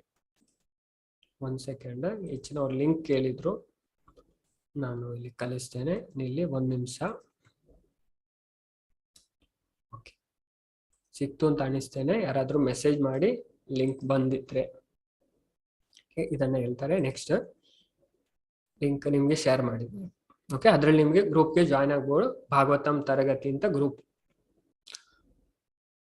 ನೆಕ್ಸ್ಟ್, ಓಕೆ, ಮಹಾಪ್ರಭು ಚೈತನ್ಯರ ಭಕ್ತರಾದ ತುಂಬಾ ಆಚಾರ್ಯರಿದ್ದಾರೆ. ಅವರ ಬಗ್ಗೆ ಇಲ್ಲಿ ಆಚಾರ್ಯ ತಿಳಿಸ್ತಾರೆ. ಅವರು ತುಂಬಾ ಗ್ರಂಥವನ್ನ ಬರೆದಿದ್ದಾರೆ. ಶ್ರೀಲ ವೃಂದಾವನ ದಾಸ್ ಠಾಕೂರ, ಶ್ರೀ ಲೋಚನದಾಸ್ ಠಾಕೂರ, ಶ್ರೀ ಕೃಷ್ಣದಾಸ್ ಕವಿರಾಜ್ ಗೋಸ್ವಾಮಿ ಚೈತನ್ಯ ಚರಿತಾಮೃತವನ್ನು ಬರೆದಿದ್ದಾರೆ. ಮುಂದೆಗೂ ಅವರು ಹೇಳ್ತಾರೆ ಪ್ರಭುಪಾದ. ಶ್ರೀ ಕವಿ ಕರ್ಣಪುರ, ಶ್ರೀ ಪ್ರಬೋಧಾನಂದ ಸರಸ್ವತಿ, ಶೀಲ ರೂಪ ಗೋಸ್ವಾಮಿ. 6 ಗೋಸ್ವಾಮಿ ಇದ್ದಾರೆ ವೃಂದಾವನದಲ್ಲಿ. ಅವರ ಹೆಸರು ಇಲ್ಲಿ ಉಂಟು. ಚೈತನ್ಯ ಮಹಾಪ್ರಭುಗಳ ಡೈರೆಕ್ಟ್ ಶಿಷ್ಯರು. ಓಕೆ, ಅವ್ರು ಯಾರೆಲ್ಲ? 6 ಗೋಸ್ವಾಮಿ ವೃಂದಾವನದ. ಶೀಲ ರೂಪ ಗೋಸ್ವಾಮಿ 1ನೇದ್ದು, ಸನಾತನ ಗೋಸ್ವಾಮಿ. ಇವರು ಅಣ್ಣ ತಮ್ಮಂದಿರು ಇಬ್ರು. ಓಕೆ, ತುಂಬಾ ಗ್ರಂಥವನ್ನ ಇವರು ರಚಿಸಿದ್ದಾರೆ. ರೂಪ ಗೋಸ್ವಾಮಿ ಉಪದೇಶಾಮೃತ, ಭಕ್ತಿರಸಾಮೃತ ಸಿಂಧು, ವಿದಗ್ಧ ಮಾಧವ, ಲಲಿತ ಮಾಧವ ತುಂಬವನ್ನ, ಹಾಗೆ ಸನಾತನ ಗೋಸ್ವಾಮಿ ಬೃಹತ್ ಭಾಗವತ್, ತುಂಬಾ ಗ್ರಂಥವನ್ನ ಅವರು ರಚಿಸಿದ್ದಾರೆ.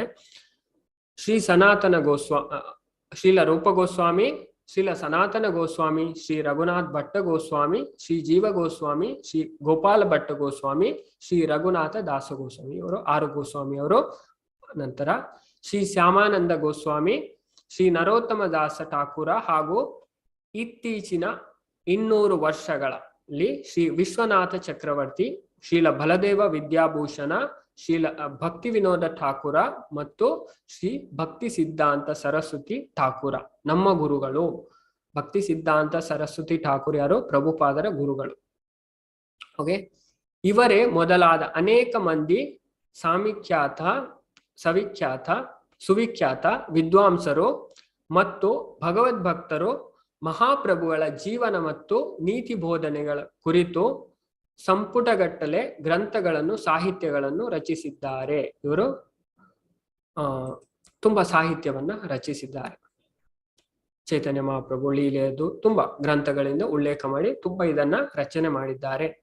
ಈ ಎಲ್ಲಾ ಸಾಹಿತ್ಯವು ಆಚಾರ್ಯರುಗಳಿಂದ ಮನ್ನಣೆ ಪಡೆದ ವೇದಗಳು, ಪುರಾಣಗಳು, ಉಪನಿಷತ್ತುಗಳು, ರಾಮಾಯಣ, ಮಹಾಭಾರತ ಮೊದಲಾದ ಶಾಸ್ತ್ರಗಳು, ಇತಿಹಾಸಗಳು ಮತ್ತಿತರ ಆಧಿಕೃತ ಸಾಹಿತ್ಯವನ್ನು ಆಧರಿಸಿದೆ. ಎಲ್ಲ ಇದು ಅವರು ಹೇಗೆ ಉಲ್ಲೇಖ ಮಾಡ್ತಾರೆ ಇಲ್ಲಿ ಇವರು ಬರ್ತಾರೆ, ಚೈತನ್ಯ ಮಹಾಪ್ರಭು ಭಗವಂತ ಹೇಗೆ, ಅದನ್ನೆಲ್ಲ ತುಂಬಾ ಚೆನ್ನಾಗಿ ಅಲ್ಲಿ ಉಲ್ಲೇಖ ಮಾಡ್ತಾರೆ. ಓಕೆ, ಯಾರೋ ಇನ್ನೊಂದು ಸಲ ಕಲಿಸ್ಲಿಕ್ಕೆ ಹೇಳಿದ್ರು, ನಾನು ಕಲಿಸ್ತೇನೆ ಲಿಂಕ್. ಓಕೆ, ಶ್ರೀಮದ್ ಭಾಗವತ ತರಗತಿ ಅಂತ ಗ್ರೂಪಿನ ಹೆಸರು, ಅದರಲ್ಲಿ ನೀವು ಜಾಯ್ನ್ ಆದ್ರೆ ಆಯ್ತು.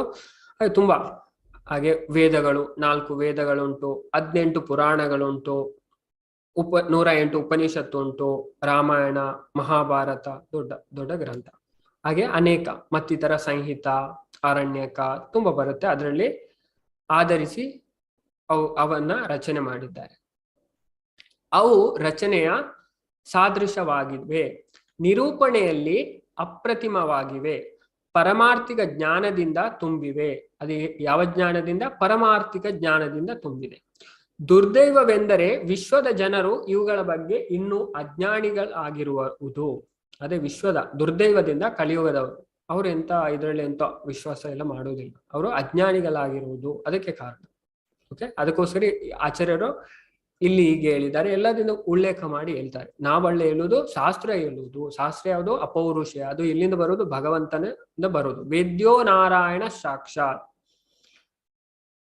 ಓಕೆ, ವೇದ ಭಗವಂತನಿಂದ ಬರುವುದು. ಬೃಹದಾರಣ್ಯಕ ಉಪನಿಷತ್ತಲ್ಲಿ ಹೇಳ್ತಾರೆ, ವೇದ ಭಗವಂತನ ಉಸಿರಿನಿಂದ ಬಂದದಂತೆ, 4 ವೇದ. ಹಾಗೆ ಅದರಲ್ಲಿ ಯಾವುದೇ ದೋಷ ಇಲ್ಲ. ಓಕೆ, ಭಗವಂತನಿಂದ ಬರೋದು, ಅದ್ರ ಯಾವುದೇ ಮಿಸ್ಟೇಕ್ ಇಲ್ಲ. ನಾವು ಮಾಡಿದ್ರೆ ಅದರಲ್ಲಿ ತುಂಬಾ ಮಿಸ್ಟೇಕ್ ಬರುತ್ತೆ.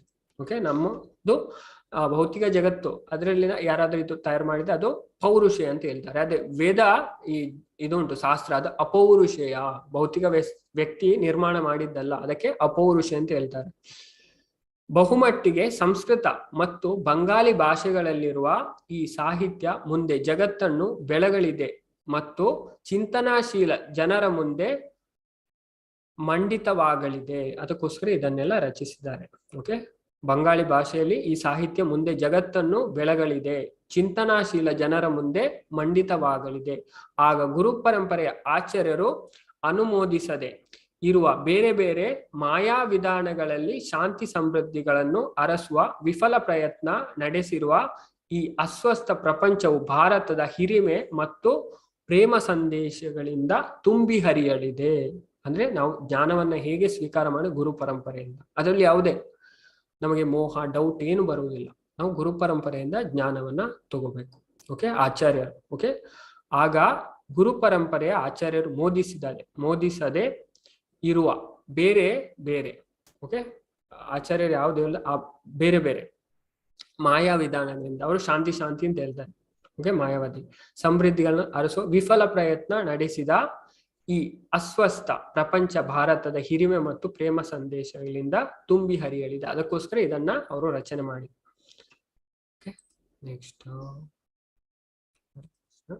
ನೆಕ್ಸ್ಟ್ ಚೈತನ್ಯ ಮಹಾಪ್ರಭು. ಓಕೆ, ಶ್ರೀ ಚೈತನ್ಯ ಮಹಾಪ್ರಭುಗಳ ಜೀವನ ಮತ್ತು ನೀತಿ ಬೋಧೆಗಳ ಈ ಸಂಕ್ಷಿಪ್ತ ವಿವರಣೆಯನ್ನು ಓದುವವರು, ಯಾರಿಗೆ ಓದ್ಲಿಕ್ಕೆ ಇದನ್ನ ಸಂಕ್ಷಿಪ್ತವಾಗಿ, ಓಕೆ, ಮೊದಲು ನಾವು ಭಾಗವತನ ಓದ್ಬೇಕು, ನಂತರ ಇದನ್ನ ಎಲ್ಲ ಅಧ್ಯಯನ ಮಾಡ್ಬೋದು ನಮ್ಗೆ ಟೈಮ್ ಇದ್ರೆ. ಓಕೆ, ಭಾಗವತ ತುಂಬಾ ಇಂಪಾರ್ಟೆಂಟ್. ಹಾಗೆ ಒಂದೊಂದು ಇದರ ಉಲ್ಲೇಖ ಮಾಡ್ತಾರೆ. ಶ್ರೀ ವೃಂದಾವನ ದಾಸ ಠಾಕೂರ ಅಂತ, ಅವರು ಶ್ರೀ ಚೈತನ್ಯ ಭಾಗವತ ಅಂತ ಗ್ರಂಥ ರಚನೆ ಮಾಡಿದ್ದಾರೆ. ಓಕೆ, ವೃಂದಾವನ ದಾಸ್ ಠಾಕೂರ 3 ಕಾಂಡಗಳಲ್ಲಿ,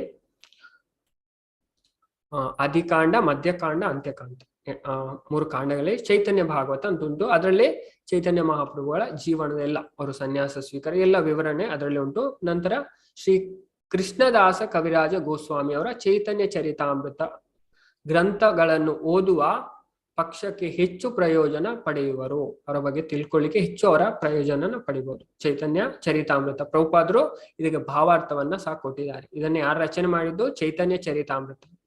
ಓಕೆ, ಪ್ರಭುಪಾದ ಹೇಳ್ತಾರೆ, ಭಗವದ್ಗೀತಾ ಗ್ರಾಜುಯೇಷನ್ ಅಂತೆ. ಓಕೆ, ಭಾಗವತಂ ಪೋಸ್ಟ್ ಗ್ರಾಜುಯೇಷನ್ ಅಂತೆ. ಚೈತನ್ಯ ಚರಿತಾಮೃತ PhD. ಓಕೆ, ಹಾಗೆ ಚೈತನ್ಯ ಅಂದ್ರೆ Bhagavad Gita identity of god. Okay, ಭಗವಂತನ ಪರಿಚಯನ್ನ ಮಾಡಿಕೊಡುತ್ತೆ. ಭಾಗವತಂ ಆಕ್ಟಿವಿಟೀಸ್ ಆಫ್ ಗಾಡ್, ಭಗವಂತನ ಚಟುವಟಿಕೆಯನ್ನ ತಿಳಿಸ್ತದೆ. ಚೈತನ್ಯ ಚರಿತಾಮೃತ ಮೆಂಟಾಲಿಟಿ ಆಫ್ ಗಾಡ್, ಭಗವಂತನ ಮನಸ್ಸು, ಭಗವಂತನ ಭಾವ, ಅದನ್ನ ಇದರಲ್ಲಿ ಹಾಗೆ ಓದುವರು ಪಕ್ಷಕ್ಕೆ ಹೆಚ್ಚು ಪ್ರಯೋಜನವನ್ನ ಪಡೆಯುವರು. ಮಹಾಪ್ರಭುಗಳ ಪೂರ್ವ ಜೀವನವನ್ನು ಚೈತನ್ಯ ಭಾಗವತ ಕರ್ತೃಗಳು ತುಂಬಾ ಆಕರ್ಷಕವಾಗಿ ಬರೆದಿದ್ದಾರೆ. ಓಕೆ, ಇವರು ಕರ್ತೃ ತುಂಬಾ ಆಕರ್ಷಕ ಅಂದ್ರೆ ಜನರನ್ನ ಆಕರ್ಷಿಸುವ ರೀತಿಯಲ್ಲಿ ತುಂಬಾ ಚೆನ್ನಾಗಿ ಬರೆದಿದ್ದಾರೆ. ಇನ್ನು ಅವರ ಬೋಧನೆಗಳಿಗೆ ಸಂಬಂಧಿಸಿದಂತೆ ಚೈತನ್ಯ ಚರಿತಾಮೃತದಲ್ಲಿ ಹೆಚ್ಚು ಸ್ಫುಟವಾಗಿ ವಿವರಿಸಲಾಗಿದೆ. ಓಕೆ, ಅವರ ಬೋಧನೆ ಟೀಚಿಂಗ್ಸ್ ಆಫ್ ಲಾರ್ಡ್ ಚೈತನ್ಯ. ನಾವು ಇದಕ್ಕಿಂತ ಮುಂಚೆ ಅವರು ಪ್ರಭುಪಾದ ಒಂದು ಚಿಕ್ಕ ಬುಕ್ ಬರೆದಿದ್ದಾರೆ, ಚೈತನ್ಯ ಮಹಾಪ್ರಭು ಸನಾತನ ಗೋಸ್ವಾಮಿಗೆ ಉಪದೇಶ ಮಾಡುದು. ಓಕೆ, ಅಲ್ಲಿ ಇದು ಮಾಡೋ ಚೈತನ್ಯ ಟೀಚಿಂಗ್ಸ್ ಆಫ್ ಲಾರ್ಡ್ ಚೈತನ್ಯ, ಕನ್ನಡದಲ್ಲಿ ವೇದಾಂತ ದರ್ಶನ ಅಂತ ಒಂದು ಪುಸ್ತಕ ಇದೆ. ಓಕೆ, ಇದನ್ನು ಹೆಚ್ಚು ಸ್ಪಷ್ಟವಾಗಿ ಚೈತನ್ಯ ಚರಿತಾಮೃತದಲ್ಲಿ ವಿವರಿಸಲಾಗಿದೆ. ಈಗ ಅವು ಆಂಗ್ಲ ಭಾಷೆಯನ್ನು ಮಾತನಾಡುವ ಜನತೆಗೆ ಚೈತನ್ಯ ಮಹಾಪ್ರಭುಗಳು ಉಪದೇಶಾಮೃತ, ಓಕೆ ಇಲ್ಲಿ ಸ್ವಲ್ಪ ಇದಾಗಿದೆ, ಉಪದೇಶಾಮೃತ ಅಲ್ಲ, ವೇದಾಂತ ದರ್ಶನ ಎಂಬ ಗ್ರಂಥದಲ್ಲಿ ಲಭ್ಯವಿದೆ.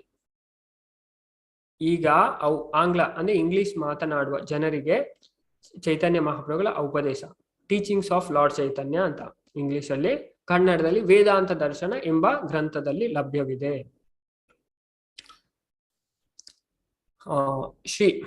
ಶ್ರೀಲ ಮುರಾರಿ ಗುಪ್ತರು ಶ್ರೀ ಚೈತನ್ಯ ಮಹಾಪ್ರಭುಗಳ ಸಮಕಾಲೀನರಾಗಿದ್ದು ಅವರು ಪರಮ ಭಕ್ತರಾಗಿದ್ದರು. ಓಕೆ, ಅವರು ಚೈತನ್ಯ ಮಹಾಪ್ರಭುನವರ ಸಮಕಾಲೀನವರಾಗಿದ್ರು, ಹಾಗೆ ಅವರ ಪರಮ ಭಕ್ತರಾಗಿದ್ದರು. ಮುರಾರಿ ಗುಪ್ತಾ ಅಂತ. ಓಕೆ, ಅವರು ಆರಾಧನೆ ಮಾಡ್ತಾ ಇರುವ ಮಂದಿರ ಎಲ್ಲ ವೃಂದಾವನದಲ್ಲಿ ಹೋದ್ರೆ ನಾವು ನೋಡ್ಬೋದು. ಮಾಯಾಪುರದಲ್ಲಿ ಉಂಟು. ವೈದ್ಯ ವೃತ್ತಿಯಲ್ಲಿ ತೊಡಗಿದ್ದ ಅವರು, ಓಕೆ ಅವರು ವೈದ್ಯ ಇದಾಗಿದ್ರು, ಅವರು ಶ್ರೀ ಚೈತನ್ಯ ಮಹಾಪ್ರಭುಗಳ ಪೂರ್ವ ಜೀವನವನ್ನು ದಾಖಲಿಸಿದ್ದಾರೆ. ಶ್ರೀ ಚೈತನ್ಯ ಮಹಾಪ್ರಭುಗಳು ಪುರಿಯಲ್ಲಿ ಇದ್ದಾಗ ಅವರ ಆಪ್ತ ಕಾರ್ಯದರ್ಶಿಯಾಗಿದ್ದು, ಅಕ್ಷರಶಃ ಅವರ ಒಡನಾಡಿಯಾಗಿದ್ದ ಶ್ರೀಲ ದಾಮೋದರ ಗೋಸ್ವಾಮಿ ಅಥವಾ ಶ್ರೀ ಸ್ವರೂಪ ದಾಮೋದರ ಅವರು ಮಹಾಪ್ರಭುಗಳ ಜೀವನದ ಉತ್ತರಾರ್ಧವನ್ನು ದಾಖಲಿಸಿದ್ದಾರೆ. ಈ ಇಬ್ಬರು ಭಕ್ತರು ಮಹಾಪ್ರಭುಗಳಿಗೆ ಸಂಬಂಧಿಸಿದ ಎಲ್ಲಾ ಕಾರ್ಯ ಘಟನೆ ಸಂಗತಿಗಳನ್ನು ದಾಖಲಿಸಿದ್ದಾರೆ. ಮುಂದೆ ಮಹಾಪ್ರಭುಗಳನ್ನು ಕುರಿತಂತೆ ಪ್ರಕಟವಾಗಿರುವ ಎಲ್ಲಾ ಪುಸ್ತಕಗಳು ಶ್ರೀ ದಾಮೋದರ ಗೋಸ್ವಾಮಿ ಮತ್ತು ಮುರಾರಿ ಗುಪ್ತರ ಅವರ ಕಡಚ ಟಿಪ್ಪಣಿ ಪುಸ್ತಕಗಳನ್ನೇ ಆಧರಿಸಿ ರಚಿತವಾಗಿವೆ. ಇಲ್ಲಿಯವರೆಗೆ ನೋಡಿದ್ದೆವು. ಇದು ಪ್ರಭುಪಾದ ಸ್ಮಾಲ್ ಆಗಿ ಇಲ್ಲಿ ಸ್ಟಾರ್ಟ್ ಮಾಡಿದ್ದು ನಾವು ಬೋಧನೆ, ಅಲ್ಲಿಂದ ಇಲ್ಲಿವರೆಗೆ ಶಾರ್ಟ್ ಆಗಿ ಪ್ರಭುಪಾದರು ಚೈತನ್ಯ ಮಹಾಪ್ರಭು ಜೀವನದ ಬಗ್ಗೆ ತಿಳಿಸ್ತಾರೆ, ಇಲ್ಲಿಂದ ಇಲ್ಲಿವರೆಗೆ. ಇನ್ನು ಮುಂದೆ ಅವರ ಅವತಾರ, ಒಂದು ಪ್ಯಾರಾಗ್ರಾಫ್ ಅಲ್ಲಿ ಅವರ ಅವತಾರದ ಬಗ್ಗೆ ಹೇಳ್ತಾರೆ. ನಾವು ಇಲ್ಲಿಂದ ನೋಡ್ಬೋದು.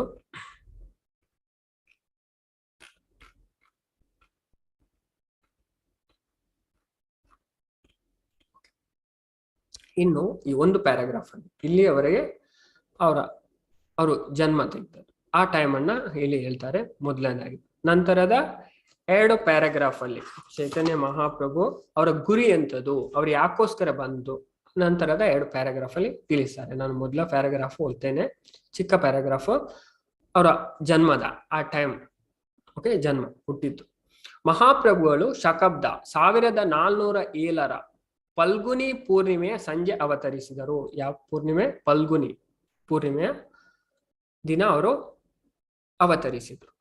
ಓಕೆ, ಆ ದಿನ ಸಂಜೆ ಇಲ್ಲಿ ಸ್ವಲ್ಪ ಡೀಟೇಲ್ ಆಗಿ ಹೇಳ್ತಾರೆ. ನಾವು ಇದಕ್ಕಿಂತ ಮುಂಚೆ ನೋಡಿ ಇಲ್ಲಿ ಹೇಳಿದ್ದಾರೆ ಚೈತನ್ಯ ಮಹಾಪ್ರಭು, ಹಾಗೆ ಇಲ್ಲಿ ಡೀಟೇಲ್ ಆಗಿ ಹೇಳ್ತಾರೆ. ಓಕೆ, ಅವರು ಜಗನ್ನಾಥ ತಂದೆಯಾದ ಶ್ರೀ ಜಗನ್ನಾಥ ಮಿಶ್ರರು ಇದೆಲ್ಲ ವಿವರಿಸಿದ್ರು.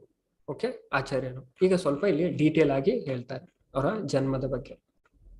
ಓಕೆ, ಅವರ ಚೈತನ್ಯ ಮಹಾಪ್ರಭುಗಳು ಭಗವಂತ ಅವರ ಜನ್ಮದ ಬಗ್ಗೆ. ಓಕೆ, ಅವತರಿಸಿದರು.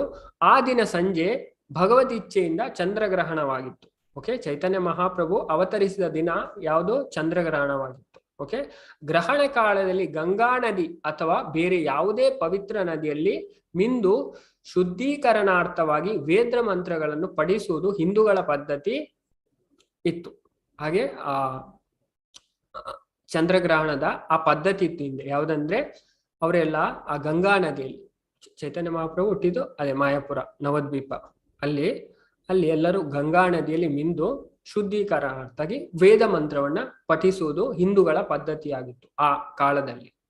ಹಾಗೆ ಚೈತನ್ಯ ಮಹಾಪ್ರಭುಗಳು ಜನಿಸಿದಾಗ ಇಡೀ ಭಾರತದಲ್ಲಿ, ಓಕೆ, ಅಲ್ಲಿ ಮಾತ್ರ ಅಲ್ಲ, ಇಡೀ ಭಾರತದಲ್ಲಿ ಆಚಾರ್ಯರಲ್ಲಿ ಸ್ಪಷ್ಟವಾಗಿ ತಿಳಿಸ್ತಾರೆ, ಚೈತನ್ಯ ಮಹಾಪ್ರಭುಗಳು ಜನಿಸಿದಾಗ ಇಡೀ ಭಾರತದಲ್ಲಿ ಹರೇ ಕೃಷ್ಣ ಕೃಷ್ಣ ಕೃಷ್ಣ ಹರೇ ಹರೇ, ಹರೇ ರಾಮ ರಾಮ ರಾಮ ಹರೇ ಹರೇ ಎಂಬ ಪವಿತ್ರ ನಾಮ ಸಂಕೀರ್ತನೆ ಮೊಳಗುತ್ತಿತ್ತು. ಯಾವುದು ಮೊಳಗ್ತಾ ಇತ್ತು? ಪವಿತ್ರ ನಾಮ ಸಂಕೀರ್ತನೆ, ಭಗವಂತನ ನಾಮ ಸಂಕೀರ್ತನೆ. ಅದೇ ಕಲಿಯುಗಕ್ಕೆ ಸಂಕೀರ್ತನ. ಓಕೆ, ಈ ಭಾಗವತದ 12ನೇ ಸ್ಕಂದದಲ್ಲಿ ಬೇರೆ ಬೇರೆ ಯುಗ ಧರ್ಮವನ್ನ ಹೇಳ್ತಾರೆ. ಕೃತೇಯ ಧ್ಯಾಯತೋ ವಿಷ್ಣು, ತ್ರೇತಾಯ ಯಜತೋ ಮಕೈ, ದ್ವಾಪರೇ ಪರಿಚರ್ಯ, ಕಲೋ ತದ್ ಹರಿ ಕೀರ್ತನ. ಸತ್ಯಯುಗದಲ್ಲಿ ಅಂದ್ರೆ ಕೃತಯುಗದಲ್ಲಿ, ಕೃತಯುಗ ಸತ್ಯಯುಗ ಒಂದೇ. ಕೃತೇಯ ಧ್ಯಾಯತೋ ವಿಷ್ಣು. ಕೃತಯುಗದಲ್ಲಿ ಮನುಷ್ಯರು 1 ವರ್ಷ, 1 ಅಲ್ಲ 1 ಲಕ್ಷ ವರ್ಷ ಬದುಕ್ತಾ ಇದ್ರು. ಹಾಗಾಗಿ ಅವರು ಧ್ಯಾನದಿಂದ ಭಗವಂತನನ್ನ ಪ್ರಾಪ್ತಿ ಮಾಡ್ತಾ ಇದ್ರು. ಧ್ಯಾನ ಮಾಡಿ 60 ವರ್ಷ ಎಲ್ಲ ಧ್ಯಾನ ಮಾಡಿ ಭಗವಂತನ ಪ್ರಾಪ್ತಿ ಮಾಡ್ತಾ ಇದ್ರು ಆ ಯುಗದಲ್ಲಿ. ಓಕೆ, ತ್ರೇತಾಯ ಯಜತೋಮಗೆ, ತ್ರೇತಾಯುಗದಲ್ಲಿ ಜನರು 10,000 ವರ್ಷ ಬದುಕ್ತಾ ಇದ್ರು. 10,000. ಹಾಗೆ ಅವರು ಯಜ್ಞ, ಹೋಮ, ಹವನ ಹೀಗೆ ಮಾಡಿ ಭಗವಂತನನ್ನ ಪ್ರಾಪ್ತಿ ಮಾಡ್ತಾ ಇದ್ರು. ಓಕೆ, ಆ ಯುಗ, ಒಂದೊಂದು ಯುಗಕ್ಕೆ ಒಂದು ಧರ್ಮ. ಹಾಗೆ ದ್ವಾಪರೇ ಪರಿಚರ್ಯ, ದ್ವಾಪರ ಯುಗದಲ್ಲಿ ಮೂರ್ತಿ ಪೂಜೆಯನ್ನ ಮಾಡಿ ಭಗವಂತನನ್ನ ಪ್ರಾಪ್ತಿ ಮಾಡ್ತಾ ಇದ್ರು. ಮೂರ್ತಿ ಪೂಜೆ ಇದಿತ್ತು. ಈಗ ಕಲಿಯುಗದಲ್ಲಿ ಒಂದೇ, ಲಾಸ್ಟ್ ಹೇಳೋದು ಕಳೋತದ್ ಹರಿ ಕೀರ್ತನ. ಕಲಿಯುಗದಲ್ಲಿ ಭಗವಂತನ ಹರಿಯ ಕೀರ್ತನೆ ಮಾಡುದು, ಇದರಿಂದ ನಾವು ಭಗವಂತನನ್ನ ಸುಲಭವಾಗಿ ಪ್ರಾಪ್ತಿ ಮಾಡಬಹುದು. ಹಾಗೆ ನಂತರ ಅಲ್ಲಿ ಭಾಗವತದ 12ನೇ ಸ್ಕಂದದಲ್ಲಿ ಶುಕದೇವ ಗೋಸ್ವಾಮಿ ಹೇಳ್ತಾರೆ, ಈ 4 ಯುಗ ಧರ್ಮವನ್ನ ವಿವರಿಸ್ತಾರೆ. ಕಳೋತದ್ ಹರಿ ಕೀರ್ತನ. ನಂತರ ಹೇಳ್ತಾರೆ, ಕಲೇರ್ ದೋಷೆ ನಿಧೇ ರಾಜನ್, ಅಸ್ತಿ ಏಕೋ ಮಹಾನ್ ಗುಣ್, ಕೀರ್ತನಾದೇವ ಕೃಷ್ಣಸ್ಯ ಮುಕ್ತ ಸಂಘ ಪರಂ ವ್ರಜೇತ್. ಆದ್ರೆ ಕಲಿಯುಗ ಇದು ದೋಷದ ನಿಧಿ ಅಂತೆ, ದೋಷದ ಸಾಗರ. ಕಲೇರ್ ದೋಷೆ ನಿಧೇ ರಾಜನ್, ನಿಧಿ ಅಂತೆ, ದೋಷದ ನಿಧಿ. ಅಸ್ತಿ ಏಕೋ ಮಹಾನ್ ಗುಣ್, ಆದ್ರೆ ಅದರಲ್ಲಿ ಒಂದು ಒಳ್ಳೆಯ ಗುಣ ಉಂಟಂತೆ. ಯಾವುದು? ಕೀರ್ತನಾದ್ ಏವ ಕೃಷ್ಣಸ್ಯ, ಭಗವಂತ ಕೃಷ್ಣನ ಯಾರು ಕೀರ್ತನೆ ಮಾಡ್ತಾರೆ, ಮುಕ್ತ ಸಂಘ ಪರಂ ವ್ರಜೇತ್, ಅವರು ಈ ಭೌತಿಕ ಬಂಧನದಿಂದ ಬಿಡುಗಡೆ ಆಗಿ ಭಗವಂತನ ಧಾಮಕ್ಕೆ ಹೋಗ್ತಾರೆ. ಯಾರು ಕೃಷ್ಣನ ಕೀರ್ತನೆ ಮಾಡ್ತಾರೆ ಅವರು ಎಲ್ಲ ಭೌತಿಕ ಸಂಘದಿಂದ ಮುಕ್ತರಾಗಿ ಭಗವಂತನ ಧಾಮಕ್ಕೆ ಸೇರ್ತಾರೆ. ಈಗ ಒಳ್ಳೆಗೊಂಡು ನಾವು ಮೊನ್ನೆ ಒಂದು ಕಥೆಯು ನೋಡಿದ್ವಿ. ಭಕ್ತಿದೇವಿ ತುಂಬಾ ಪ್ರಶ್ನೆ ಮಾಡ್ತಾರೆ. ಓಕೆ, ಪದ್ಮಪುರಾಣದಲ್ಲಿ ವರ್ಣನೆ ಬರುತ್ತೆ. ಅದಕ್ಕೆ ಅವರು ನಾರದ್ ಮುನಿ ಉತ್ತರ ಹೇಳ್ತಾರೆ, ಯಾಕೆ ಕಳಿಯನ್ನ ಪರೀಕ್ಷಿತ ಕೊಳ್ಳಿಲ್ಲ, ಭಗವಂತ ಇದನ್ನೆಲ್ಲ ಈ ಅಧರ್ಮವನ್ನ ಹೇಗೆ ಸಹಿಸಿಕೊಂಡು ಕಲಿಯುಗದಲ್ಲಿ ಇದ್ದಾನೆ, ಅಂದ್ರೆ ಭಗವಂತ ಬರೋ ಧರ್ಮದ ರಕ್ಷಣೆ, ಅಧರ್ಮ ನಡೀತಾರೆ ಹೇಗೆ ಸಹಿಸಿಕೊಂಡಿದ್ದಾನೆ. ಅದಕ್ಕೆ ನಾರದ್ ಮುನಿಯಲ್ಲಿ ಉತ್ತರ ಹೇಳ್ತಾರೆ, ಯತ್ಫಲಂ ನಾಸ್ತಿ ತಪಸ ನ ಯೋಗೆ ನ ಸಮಾಧಿನ, ತತ್ಫಲಂ ಲಭತೆ ಸಮ್ಯಕ್ ಕೇಶವ ಕೀರ್ತನ.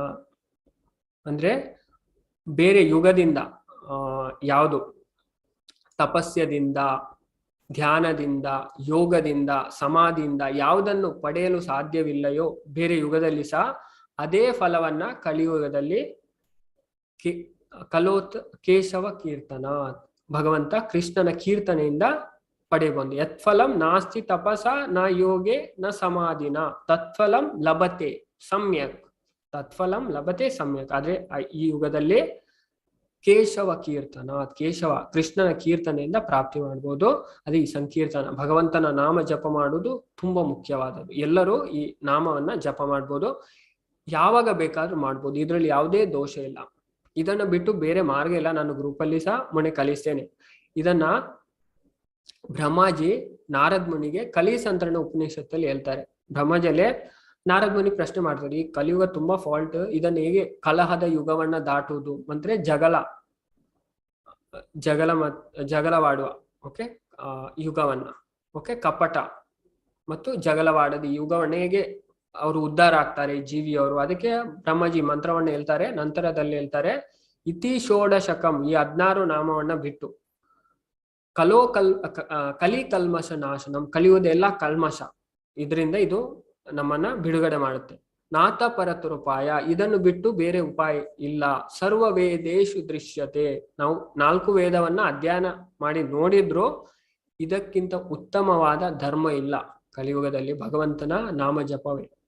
ಭಾಗವತ ಕೊನೆಯಲ್ಲಿ ಲಾಸ್ಟ್ ಭಾಗವತದ ಕೊನೆಯಲ್ಲಿ 18ನೇ 1000 ಶ್ಲೋಕದಲ್ಲಿ ಅದೇ ಬರ್ತದೆ. ನಾಮ ಸಂಕೀರ್ತನ ಯಸ್ಯ ಸರ್ವ ಪಾಪೈ ಪ್ರಮುಚ್ಯತೆ ಪ್ರಣಮೋ ದುಃಖ ಶಮನಾಸ್ತೆ ತಂ ನಮಾಮಿ ಹರಿಪರಂ. ಕಲಿಯುಗದಲ್ಲಿ ಎಲ್ಲ ಯಾರು ಭಗವಂತನ ನಾಮ ಸಂಕೀರ್ತನ ಮಾಡ್ತಾರೆ ಅವರು ಎಲ್ಲ ದುಃಖದಿಂದ ಬಿಡುಗಡೆ ಆಗಿ ಭಗವಂತನನ್ನ ಪ್ರಾಪ್ತಿ ಮಾಡ್ತಾರೆ ಅಂತ ಹೇಳಿದ್ದಾರೆ. ಹಾಗೆ ಈ ಮಂತ್ರವನ್ನ ಎಲ್ಲರೂ ಜಪ ಮಾಡ್ಬೇಕು. ನಾವು ಕ್ಲಾಸ್ ಆದ್ಮೇಲೂ 1 ಮಾಲೆ ಜಪ ಮಾಡಿಯೇ ಈ ಭಾಗವತನ ತರಗತಿಯನ್ನ ಮುಕ್ತಾಯ ಮಾಡುವಂಥದ್ದು. ಹಾಗೆ ಎಂಬ ಪವಿತ್ರ ಸಂಕೀರ್ತನೆ ಮೊಳಗುತ್ತಿತ್ತು, ಇದು ಮೊಳಗ್ತಾ ಇತ್ತು. ಭಗವಂತನ ಈ 16 ಹೆಸರುಗಳನ್ನು ಅನೇಕ ಪುರಾಣಗಳು ಮತ್ತು ಉಪನಿಷತ್ತುಗಳಲ್ಲಿ ನಮೂದಿಸಲಾಗಿದೆ. ಯಾವುದರಲ್ಲಿ? ಪುರಾಣಗಳಲ್ಲಿ ಸಹ ಉಂಟು, ಉಪನಿಷತ್ತುಗಳಲ್ಲಿ ಇದನ್ನ ನಮೂದಿಸಲಾಗಿದೆ. ಅವನ್ನು ಈ ಯುಗದ ತಾರಕ ಬ್ರಹ್ಮನಾಮ ಎಂದು ವರ್ಣಿಸಲಾಗಿದೆ. ಅಂದ್ರೆ ಕಲಿಯುಗದಲ್ಲಿ ಇದೇ ನಮ್ಮನ್ನು ರಕ್ಷಣೆ ಮಾಡು, ಭಗವಂತನ ನಾಮ ಜಪ. ಬೇರೆ ಯಾವುದರಿಂದ ನಮಗೆ ರಕ್ಷಣೆ? ಅದೇ ಭಗವಂತನ ನಾಮ ಜಪ ಯಾರು ಮಾಡ್ತಾರೆ ಅವರು ಭಗವಂತನ ಧಾಮಕ್ಕೆ ಹೋಗ್ತಾರೆ. ತುಂಬಾ ಉಪನಿಷತ್ತಿನಲ್ಲಿ ಹಾಗೆ ಒಂದು ಮುಕ್ತಿಕ ಉಪನಿಷತ್ ಅಂತ ಉಂಟು, ಅದರಲ್ಲಿ ಸಹ ಹನುಮಾನ್ ಮತ್ತೆ ರಾಮಚಂದ್ರನಿಗೆ ಸಂವಾದ ನಡೀತು. ಅದರಲ್ಲಿಯೂ ಭಗವಂತ ರಾಮಚಂದ್ರ ಹೇಳ್ತಾರೆ, ಯಾರು ನನ್ನ ಹೆಸರನ್ನ ಜಪ ಮಾಡ್ತಾರೆ ಅವರು ನನ್ನ ಬಳಿಗೆ ಖಂಡಿತವಾಗಿಯೂ ಬರ್ತಾರೆ. ನಾಮದ ಭಗವಂತನಿಗಿಂತಲೂ ಭಗವಂತನ ನಾಮಕ್ಕೆ ಹೆಚ್ಚು ಶಕ್ತಿ ಅಂತ ಹಾಗೆ ವರ್ಣಿಸಲಾಗಿದೆ. ತಾರಕ ಬ್ರಹ್ಮನಾಮ ಎಂದು ವರ್ಣಿಸಲಾಗಿದೆ. ಭಗವಂತನ ಈ ಪುಣ್ಯನಾಮಗಳ ದೋಷರಹಿತ ಸಂಕೀರ್ತನೆಯಿಂದ ಪತಿತಾತ್ಮರು ಹೈಕ ಬಂಧನಗಳಿಂದ ಮುಕ್ತಿ ಪಡೆಯುವುದು ಸಾಧ್ಯ ಎಂದು ಶಾಸ್ತ್ರಗಳಲ್ಲಿ ಹೇಳಲಾಗಿದೆ. ಓಕೆ, ಈ ಭಗವಂತನ ಪುಣ್ಯನಾಮಗಳ ದೋಷರಹಿತ ಸಂಕೀರ್ತನೆಯಿಂದ.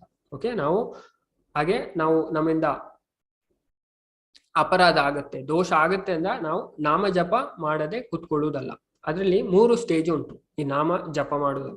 ಮೊದಲನೇದ್ದು ನಾಮ ಅಪರಾಧ ಅಂತ ಹೇಳ್ತಾರೆ. ನಾವು ಅಪರಾಧ ಮಾಡ್ತಾ ನಾಮ ಜಪ ಮಾಡುದು. ನಂತರದ ಸ್ಟೇಜಿಗೆ ನಾಮ ಭಾಸ ಅಂತ ಹೇಳ್ತಾರೆ. 3ನೇ ಸ್ಟೇಜ್ ಶುದ್ಧ ನಾಮ. ನಾಮಾಪರಾಧ, ನಾಮಾಭಾಷ, ಶುದ್ಧ ನಾಮ. ನಾವು ಮೊದಲು ಜಪ ಮಾಡುವಾಗ ಈ ಆಚಾರ್ಯರೇ ಈ ಭಾಗವತದ 6ನೇ ಸ್ಕಂದದಲ್ಲಿ ಹೇಳ್ತಾರೆ ಇದನ್ನು. ಅಜಾಮಿಲನ ಇದು ಎಪಿಸೋಡ್ ಬರುತ್ತೆ, ಅಲ್ಲಿ ವಿವರಿಸ್ತಾರೆ. ನಾವು ಮೊದಲು ಜಪ ಮಾಡುವಾಗ ಅಪರಾಧ ಆಗತ್ತೆ ಅಂತೆ. ಹಾಗೆ ನಾವು ಅದನ್ನು ಬಿಡುವುದಲ್ಲ, ನಾವು ಜಪ ಮಾಡ್ತಾ ಹೋಗ್ಬೇಕು, ಜಪ ಮಾಡ್ಬೇಕು. ನಾವು ಇದು 10 ಅಪರಾಧ ಉಂಟು, ಅದನ್ನ ಅವಾಯ್ಡ್ ಮಾಡಿ ಇದು ಜಪ ಮಾಡ್ತಾ ಇರ್ಬೇಕು.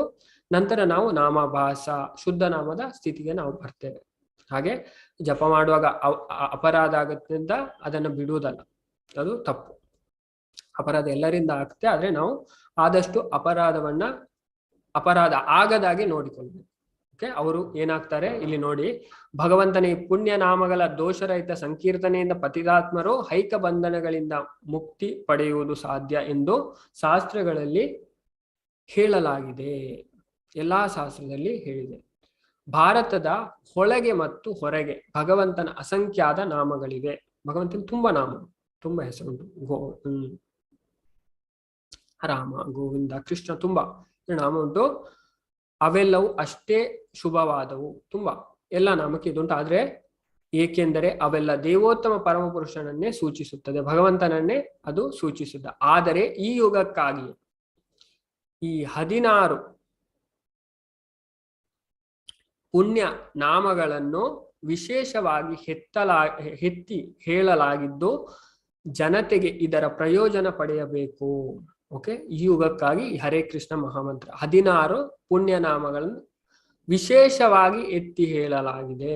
ಕಲಿಯುಗಕ್ಕೆ ವಿಶೇಷವಾಗಿ ಇರುವುದು ಹರೇ ಕೃಷ್ಣ ಮಹಾಮಂತ್ರ. ಜನತೆ ಇದರ ಪ್ರಯೋಜನ ಪಡೆಯಬೇಕು. ನಾವೆಲ್ಲ ಇದರ ಪ್ರಯೋಜನ ಪಡೆಯಬೇಕು. ಹೇಗಂದ್ರೆ ನಾವು ಜಪ ಮಾಡ್ಬೇಕು, ದಿನಾಲು 16 ಸುತ್ತು ಜಪ ಮಾಡ್ಬೇಕು. ಓಕೆ, ಹಾಗೆ ಒಂದು 2.5 ಗಂಟೆ ಸಮಯ ತಗೊಳುತ್ತೆ. ನಾವೆಲ್ಲರೂ ಈ 16 ಸುತ್ತು ಜಪ ಮಾಡ್ಬೇಕು. ಅವರು ಖಂಡಿತವಾಗಿಯೂ ಭಗವಂತನ ಧಾಮಕ್ಕೆ ಹೋಗ್ತಾರೆ. ಓಕೆ, ಶಾಸ್ತ್ರದ ಶ್ರುತಿ ಸಿದ್ಧ ಗ್ರಂಥ ಗಳಲ್ಲಿನ ನಿಯಮಗಳನ್ನು ಆಚರಿಸುವ ಮೂಲಕ ಯಶಸ್ಸು ಸಾಧಿಸಿದ ಮಹಾನ್ ಆಚಾರ್ಯರ ಮಾರ್ಗವನ್ನು ಅನುಸರಿಸಬೇಕು. ಓಕೆ, ಶಾಸ್ತ್ರದ ಶ್ರುತಿ ಸಿದ್ಧ ನಿಯಮಗಳನ್ನು ಆಚರಿಸುವ ಅಂದ್ರೆ 4 ಪರಂಪರೆ ಉಂಟು. ಓಕೆ, ನಾನು ಶಾರ್ಟ್ ಆಗಿ ಹೇಳ್ತೇನೆ. ಇದರ ಉಲ್ಲೇಖ ಪದ್ಮಪುರಾಣದಲ್ಲಿ ಬರುತ್ತೆ. ಓಕೆ, ನಾವು ಜ್ಞಾನವನ್ನು ಹೇಗೆ ತಗೋಬೇಕು, ಸಂಪ್ರದಾಯದಿಂದ ಜ್ಞಾನವನ್ನ ತಗೋಬೇಕು. 1 ಸೆಕೆಂಡ್.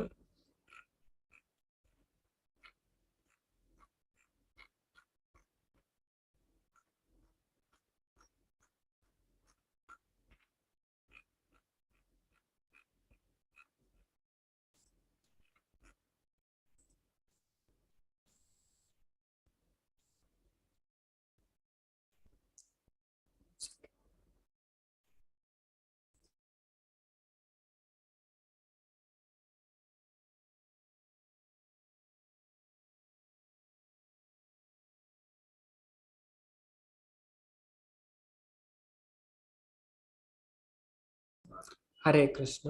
ಓಕೆ ಓಕೆ, ಇದರ ಉಲ್ಲೇಖ ಪದ್ಮಪುರಾಣದಲ್ಲಿ ಬರುತ್ತೆ. ಈ 4 ನಾವು ಸಂಪ್ರದಾಯದಿಂದ ಜ್ಞಾನವನ್ನ ತಗೋಬೇಕು ಅಂತ. ಸಂಪ್ರದಾಯ ವಿಹೀನಾತೆ ಮಂತ್ರಾಸ್ತೆ ನಿಷ್ಫಲಮತ. ಯಾರು ಸಂಪ್ರದಾಯದಿಂದ ಜ್ಞಾನವನ್ನ ತಗೊಳ್ಳುವುದಿಲ್ಲ, ಅವರ ಆ ಜ್ಞಾನ ನಿಷ್ಫಲ. ಓಕೆ, ನಾವು ಸಂಪ್ರದಾಯದಿಂದ ಬರುವ ಇದನ್ನ ಮಂತ್ರವನ್ನ ಸ್ವೀಕಾರ ಮಾಡ್ಬೇಕು. ತಗೊಂಡ್ರೆ ನಾವು ಆ ಇದಕ್ಕೆ ಕನೆಕ್ಟ್ ಆಗುತ್ತೇವೆ. ಓಕೆ, ಭಗವಂತನಲ್ಲಿ ಅಂದ್ರೆ ಭಗವಂತನೇ ಸ್ಥಾಪನೆ ಮಾಡಿದ ಪರಂಪರೆ. ಓಕೆ, 4 ಸಂಪ್ರದಾಯ ಉಂಟು, ಅದ್ರ ಹೆಸರು ಸಹ. ಓಕೆ, ಪದ್ಮಪುರಾಣ ಮತ್ತೆ ಗರ್ಗ ಸಂಹಿತ. ಓಕೆ, ಗರ್ಗಮುನಿ ರಚಿಸಿದ ಗ್ರಂಥ. 2 ಗ್ರಂಥದಲ್ಲಿ ಉಲ್ಲೇಖ ಬರುತ್ತೆ. 4 ಸಂಪ್ರದಾಯ ಉಂಟು. ಒಂದು ಯಾರಿಂದ ಪ್ರಾರಂಭ ಆಗುತ್ತೆ, ಲಕ್ಷ್ಮಿ, ಶ್ರೀ ಲಕ್ಷ್ಮಿಯಿಂದ. ಲಕ್ಷ್ಮಿಯಿಂದ ಬರುವ ಅದರನ್ನ ಶ್ರೀ ಸಂಪ್ರದಾಯ ಅಂತ ಹೇಳ್ತಾರೆ. ಶ್ರೀ ಸಂಪ್ರದಾಯದಲ್ಲಿ ಬರುವ ಆಚಾರ್ಯರು ಶ್ರೀಪಾದ್ ರಾಮಾನುಜಾಚಾರ್ಯ. ಓಕೆ, ಅವರು ಒಂದು ಪರಂಪರೆಯನ್ನ ಸ್ಟಾರ್ಟ್ ಮಾಡ್ತಾರೆ. ಓಕೆ, ಲಕ್ಷ್ಮಿ ಅವರಿಂದ ಬರುವ ಇದು ಅದೇ.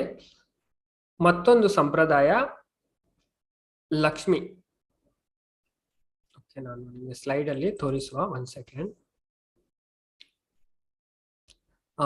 ಬ್ರಹ್ಮನಿಂದ ಬರುವುದು ಬ್ರಹ್ಮನಿಂದ ಬರುವ ಸಂಪ್ರದಾಯ ಬ್ರಹ್ಮ ಸಂಪ್ರದಾಯ ಅಂತ ಹೇಳ್ತಾರೆ. ಅದರ ಆಚಾರ್ಯರು ಮಧ್ವಾಚಾರ್ಯರು. 3ನೇದ್ದು ರುದ್ರ ಸಂಪ್ರದಾಯ, ಶಿವನಿಂದ ಬರುವುದು. ಓಕೆ, ಅದರ ಆಚಾರ್ಯರು ವಿಷ್ಣು ಸ್ವಾಮಿ. ರುದ್ರ ಸಂಪ್ರದಾಯದ ಆಚಾರ್ಯರು ವಿಷ್ಣು ಸ್ವಾಮಿ. 4ನೇದು ಕುಮಾರ ಸಂಪ್ರದಾಯ. ಕುಮಾರ ಸಂಪ್ರದಾಯದಿಂದ ಅದರಲ್ಲಿ ಬರುವ ಆಚಾರ್ಯರು ನಿಂಬಾದಿತ್ಯ, ನಿಂಬಾರ್ಕಾಚಾರ್ಯ ಅಂತ ಹೇಳ್ತಾರೆ. ಅವರು ಈ ಸಂಪ್ರದಾಯದ ಆಚಾರ್ಯರು. ಹೀಗೆ 4 ಸಂಪ್ರದಾಯ ಬೋನಫೈಡ್ ಅಂತ ಹೇಳ್ತಾರೆ. ಓಕೆ, ಪ್ರಾಮಾಣಿಕವಾದದ್ದು. ನಾನು ನಿಮಗೆ ಸ್ಲೈಡ್ ಅಲ್ಲಿ ತೋರಿಸುವ.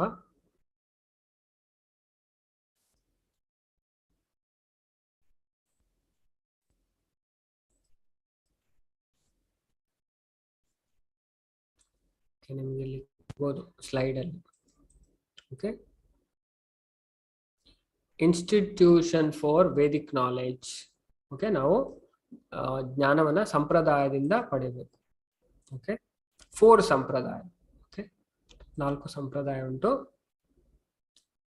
ಅದರಲ್ಲಿ ಮೊದಲನೇದು ಶ್ರೀ ಸಂಪ್ರದಾಯ, 2ನೇದು ಬ್ರಹ್ಮ ಸಂಪ್ರದಾಯ, 3ನೇದು ರುದ್ರ ಸಂಪ್ರದಾಯ, 4ನೇದು ಕುಮಾರ ಸಂಪ್ರದಾಯ. ಅರೆ, ಯಾರೋ ಒಂದು ಪ್ರಶ್ನೆ ಕೇಳಿದ 16 ಹೆಸರು ಯಾವುದು? ಹರೇ ಕೃಷ್ಣ ಮಹಾಮಂತ್ರ. ಹರೇ ಕೃಷ್ಣ ಕೃಷ್ಣ ಕೃಷ್ಣ ಹರೇ ಹರೇ, ಹರೇ ರಾಮ ರಾಮ ರಾಮ ಹರೇ ಹರೇ. 16 ಹೆಸರು ಉಂಟು ಹರೇ ಕೃಷ್ಣ ಮಹಾಮಂತ್ರದಲ್ಲಿ. ಅದು ಹಾಗೆ ಈ 4 ಇದರಲ್ಲಿ ಒಬ್ಬೊಬ್ಬರು ಆಚಾರ್ಯರು ಬರ್ತಾರೆ. ಓಕೆ, ಇದು ಭಗವಂತ ಇವರಿಗೆ ಜ್ಞಾನ ಕೊಡ್ತಾರೆ. ಲಕ್ಷ್ಮಿಗೆ, ಬ್ರಹ್ಮನಿಗೆ, ಶಿವನಿಗೆ, ಕುಮಾರರಿಗೆ. ಅದನ್ನ ಇವರು ಒಬ್ಬೊಬ್ರು ಅವರ ಸಂಪ್ರದಾಯನ ಮುಂದೆ ಕೊಂಡೋಗ್ಲಿಕ್ಕೆ ಒಬ್ಬೊಬ್ಬರ ಆಚಾರ್ಯರನ್ನ ನೇಮಿಸ್ತಾರೆ. ಅದು ಶ್ರೀ ಲಕ್ಷ್ಮೀದೇವಿ ರಾಮಾನುಜಾಚಾರ್ಯರನ್ನ, ಬ್ರಹ್ಮ ಮಧ್ವಾಚಾರ್ಯರನ್ನ, ರುದ್ರ ವಿಷ್ಣು ಸ್ವಾಮಿಯನ್ನ, ಹಾಗೆ ಕುಮಾರ ನಿಂಬ ಇವರಿಂದ ಈ ಸಂಪ್ರದಾಯ ಬರುತ್ತೆ. ನಮ್ಮ ಸಂಪ್ರದಾಯ ಯಾವುದು? ಓಕೆ, ಅದನ್ನ ನಾವಿಲ್ಲಿ ನೋಡ್ಬೋದು. ಓಕೆ, ನಾನು ವಿಡಿಯೋ ಶೋ ಮಾಡ್ತೇನೆ. ಪ್ರಭುಪಾದ ಹೇಳ್ತಾರೆ. ಒಂದು ನಿಮಿಷ. ಓಕೆ, ಈ ವಿಡಿಯೋದಲ್ಲಿ ಕಾಣ್ಬೋದು. We haven't got to manufacture something. We simply repeat the words and the instruction given by the predecessor. Krishna instructed Brahma, Brahma instructed Narad, Narad instructed Vyasdev, Vyasdev instructed Madhyacharya, and in this way then Madhavendra Puri, Ishwar Puri, Sri Chaitanya Mahaprabhu, then the 6 Goswamis, then the Srinivasa Acharya, Kaviraj Goswami, Narottam Das Thakur, Vishwanath Chakravarti, Jagannath Das Babaji, Bhakti Vinod Thakur, Gaur Kishore Das Babaji, Bhakti Siddhanta Saraswati, and then we are doing the same thing. There is no difference. That is the specific procedure of the Krishna consciousness movement. Okay, ನಾವು ಪರಂಪರೆಯಿಂದ ಜ್ಞಾನವನ್ನ ಪಡಿಬೇಕು. Okay, ಇದೆಲ್ಲ ಪದ್ಮಪುರಾಣ ಬರುತ್ತೆ. ಇವರ 4 ಜನರ ಹೆಸರು ಉಂಟು. ಈ ಶ್ಲೋಕ ಉಂಟು ಪದ್ಮಪುರಾಣ ಸ್ಟೇಟ್ಸ್ ಶ್ರೀ ಬ್ರಹ್ಮ, ರುದ್ರ, ಸನಕ, ಈ 4 ಇವರ ಹೆಸರು ಸಹ ಉಂಟು. ಅತಾ ಕಲೋ ಭವಿಷ್ಯಂತಿ ಚತುರ್ವರ ಸಂಪ್ರದಾಯಿನ, ಇನ್ನು ಬರುವ ಕಲಿಯುಗದಲ್ಲಿ 4 ಸಂಪ್ರದಾಯ ಇರುತ್ತೆ. ಅವರ ಹೆಸರು, ಆಚಾರ್ಯರ ಹೆಸರು ಸಹ ಇದೆ. ಓಕೆ, 4 ಸಂಪ್ರದಾಯದ ಹೆಸರು ಸಹ ಉಂಟು ಈ ಶ್ಲೋಕದಲ್ಲಿ. 4 ಆಚಾರ್ಯ: ರಾಮಾನುಜ, ಶ್ರೀ ವಿಚಕ್ರೆ, ಮಧ್ವಾಚಾರ್ಯನ್ ಚತುರ್ಮುಖ, ಶ್ರೀ ವಿಷ್ಣು ಸ್ವಾಮಿನಾಂ ರುದ್ರೋ, ನಿಂಬಾದಿತ್ಯಾನಾಂ ಚತುಸ್ಸನ. ಈ 4 ಸಂಪ್ರದಾಯ ಅವರ ಆಚಾರ್ಯರ ಎಲ್ಲ ಉಲ್ಲೇಖ ಶಾಸ್ತ್ರದಲ್ಲಿ ಇದೆ. ಓಕೆ, ಇಲ್ಲಿ ಲಾಸ್ಟ್ ನಾವು ನೋಡಿದ್ದು ನಾನು. ಇಲ್ಲಿಗೆ ನಾವು ಇವತ್ತಿನ ತರಗತಿಯನ್ನು ಮುಕ್ತಾಯ ಮಾಡುವ. ಅದೇ ಇಲ್ಲಿ ಲಾಸ್ಟಿಗೆ ಆಚಾರ್ಯರು ಹೇಳಿದ್ರು. ಓಕೆ, ಈ 16 ಪುಣ್ಯನಾಮಗಳನ್ನು ವಿಶೇಷವಾಗಿ ಎತ್ತಿ ಹೇಳಲಾಗಿದೆ. ಜನತೆ ಇದರ ಪ್ರಯೋಜನ ಪಡೆಯಬೇಕು. ಎಲ್ಲರೂ ಇದನ್ನ ಜಪ ಮಾಡುವುದರ ಮುಖಾಂತರ ಇದರ ಪ್ರಯೋಜನ ಅವರಿಗೆ ಪ್ರಾಪ್ತಿಯಾಗುತ್ತೆ. ಶಾಸ್ತ್ರ, ಶ್ರುತಿ ಸಿದ್ಧ ಧರ್ಮಗ್ರಂಥಗಳಲ್ಲಿನ ನಿಯಮಗಳನ್ನು ಆಚರಿಸುವ ಮೂಲಕ ಯಶಸ್ಸನ್ನು ಸಾಧಿಸಿದ ಮಹಾನ್ ಆಚಾರ್ಯರುಗಳನ್ನು ಮಾರ್ಗವನ್ನು ಅನುಸರಿಸಬೇಕು. ಓಕೆ, ನಮ್ಮ ಸಂಪ್ರದಾಯ ಬ್ರಹ್ಮ ಮಧ್ವ ಗೌಡಿಯ ಸಂಪ್ರದಾಯ. ಓಕೆ, ಇಲ್ಲಿಗೆ ನಾಳೆ ನಾವು ಇಲ್ಲಿಂದ ಕಂಟಿನ್ಯೂ ಮಾಡುವ. ಇವತ್ತಿಗೆ ಓಕೆ, ಇಲ್ಲಿ ಮೈನ್ ಆಗಿ ಅವರು ಜನಿಸಿದ ಇದ್ರ ಬಗ್ಗೆ ಹೇಳಿದ್ರು. ನೆಕ್ಸ್ಟ್ ಅವರ ಗುರಿ, ಓಕೆ, ಮಿಷನ್ ಅನ್ನ ಇಲ್ಲಿ ತಿಳಿಸ್ತಾರೆ. ನೆಕ್ಸ್ಟ್ ಆಗಿ ಅಲ್ಲಿಂದ ನಾವು ನೋಡ್ಬೋದು. ನಾನು ಇವತ್ತಿನ ಅಧ್ಯಾಯವನ್ನ ಎಲ್ಲರೂ ಜಪ ಮಾಡಿ ಇವತ್ತಿನ ತರಗತಿಯನ್ನು ಮುಕ್ತಾಯ ಮಾಡುವ. ನಾನು ಜಪ ಶೇರ್ ಮಾಡ್ತೇನೆ. 16 ಮಾಲೆ ಎಲ್ಲರೂ ಜಪ ಮಾಡಬೇಕು. ಓಕೆ, ಆಗೋದಿಲ್ಲ ಅಂತವ್ರು ಕೇಳ್ಬೋದು. ಓಕೆ, ಜಪ ಎಲ್ಲರೂ ಮಾಡಬೇಕು. ಓಕೆ, ನಾನು ಎಲ್ಲರನ್ನ ಅನ್ಮ್ಯೂಟ್ ಮಾಡ್ತೀನಿ. ಎಲ್ಲರೂ ಜಪ ಮಾಡಿ ಇವತ್ತಿನ ತರಗತಿಯನ್ನ ನಾವು ಮುಕ್ತಾಯ ಮಾಡುವ ನಾಳೆ. ಓಕೆ, ಎಲ್ಲರಿಗೂ ಕಾಣ್ತದಲ್ಲ? ಹರೇ ಕೃಷ್ಣ.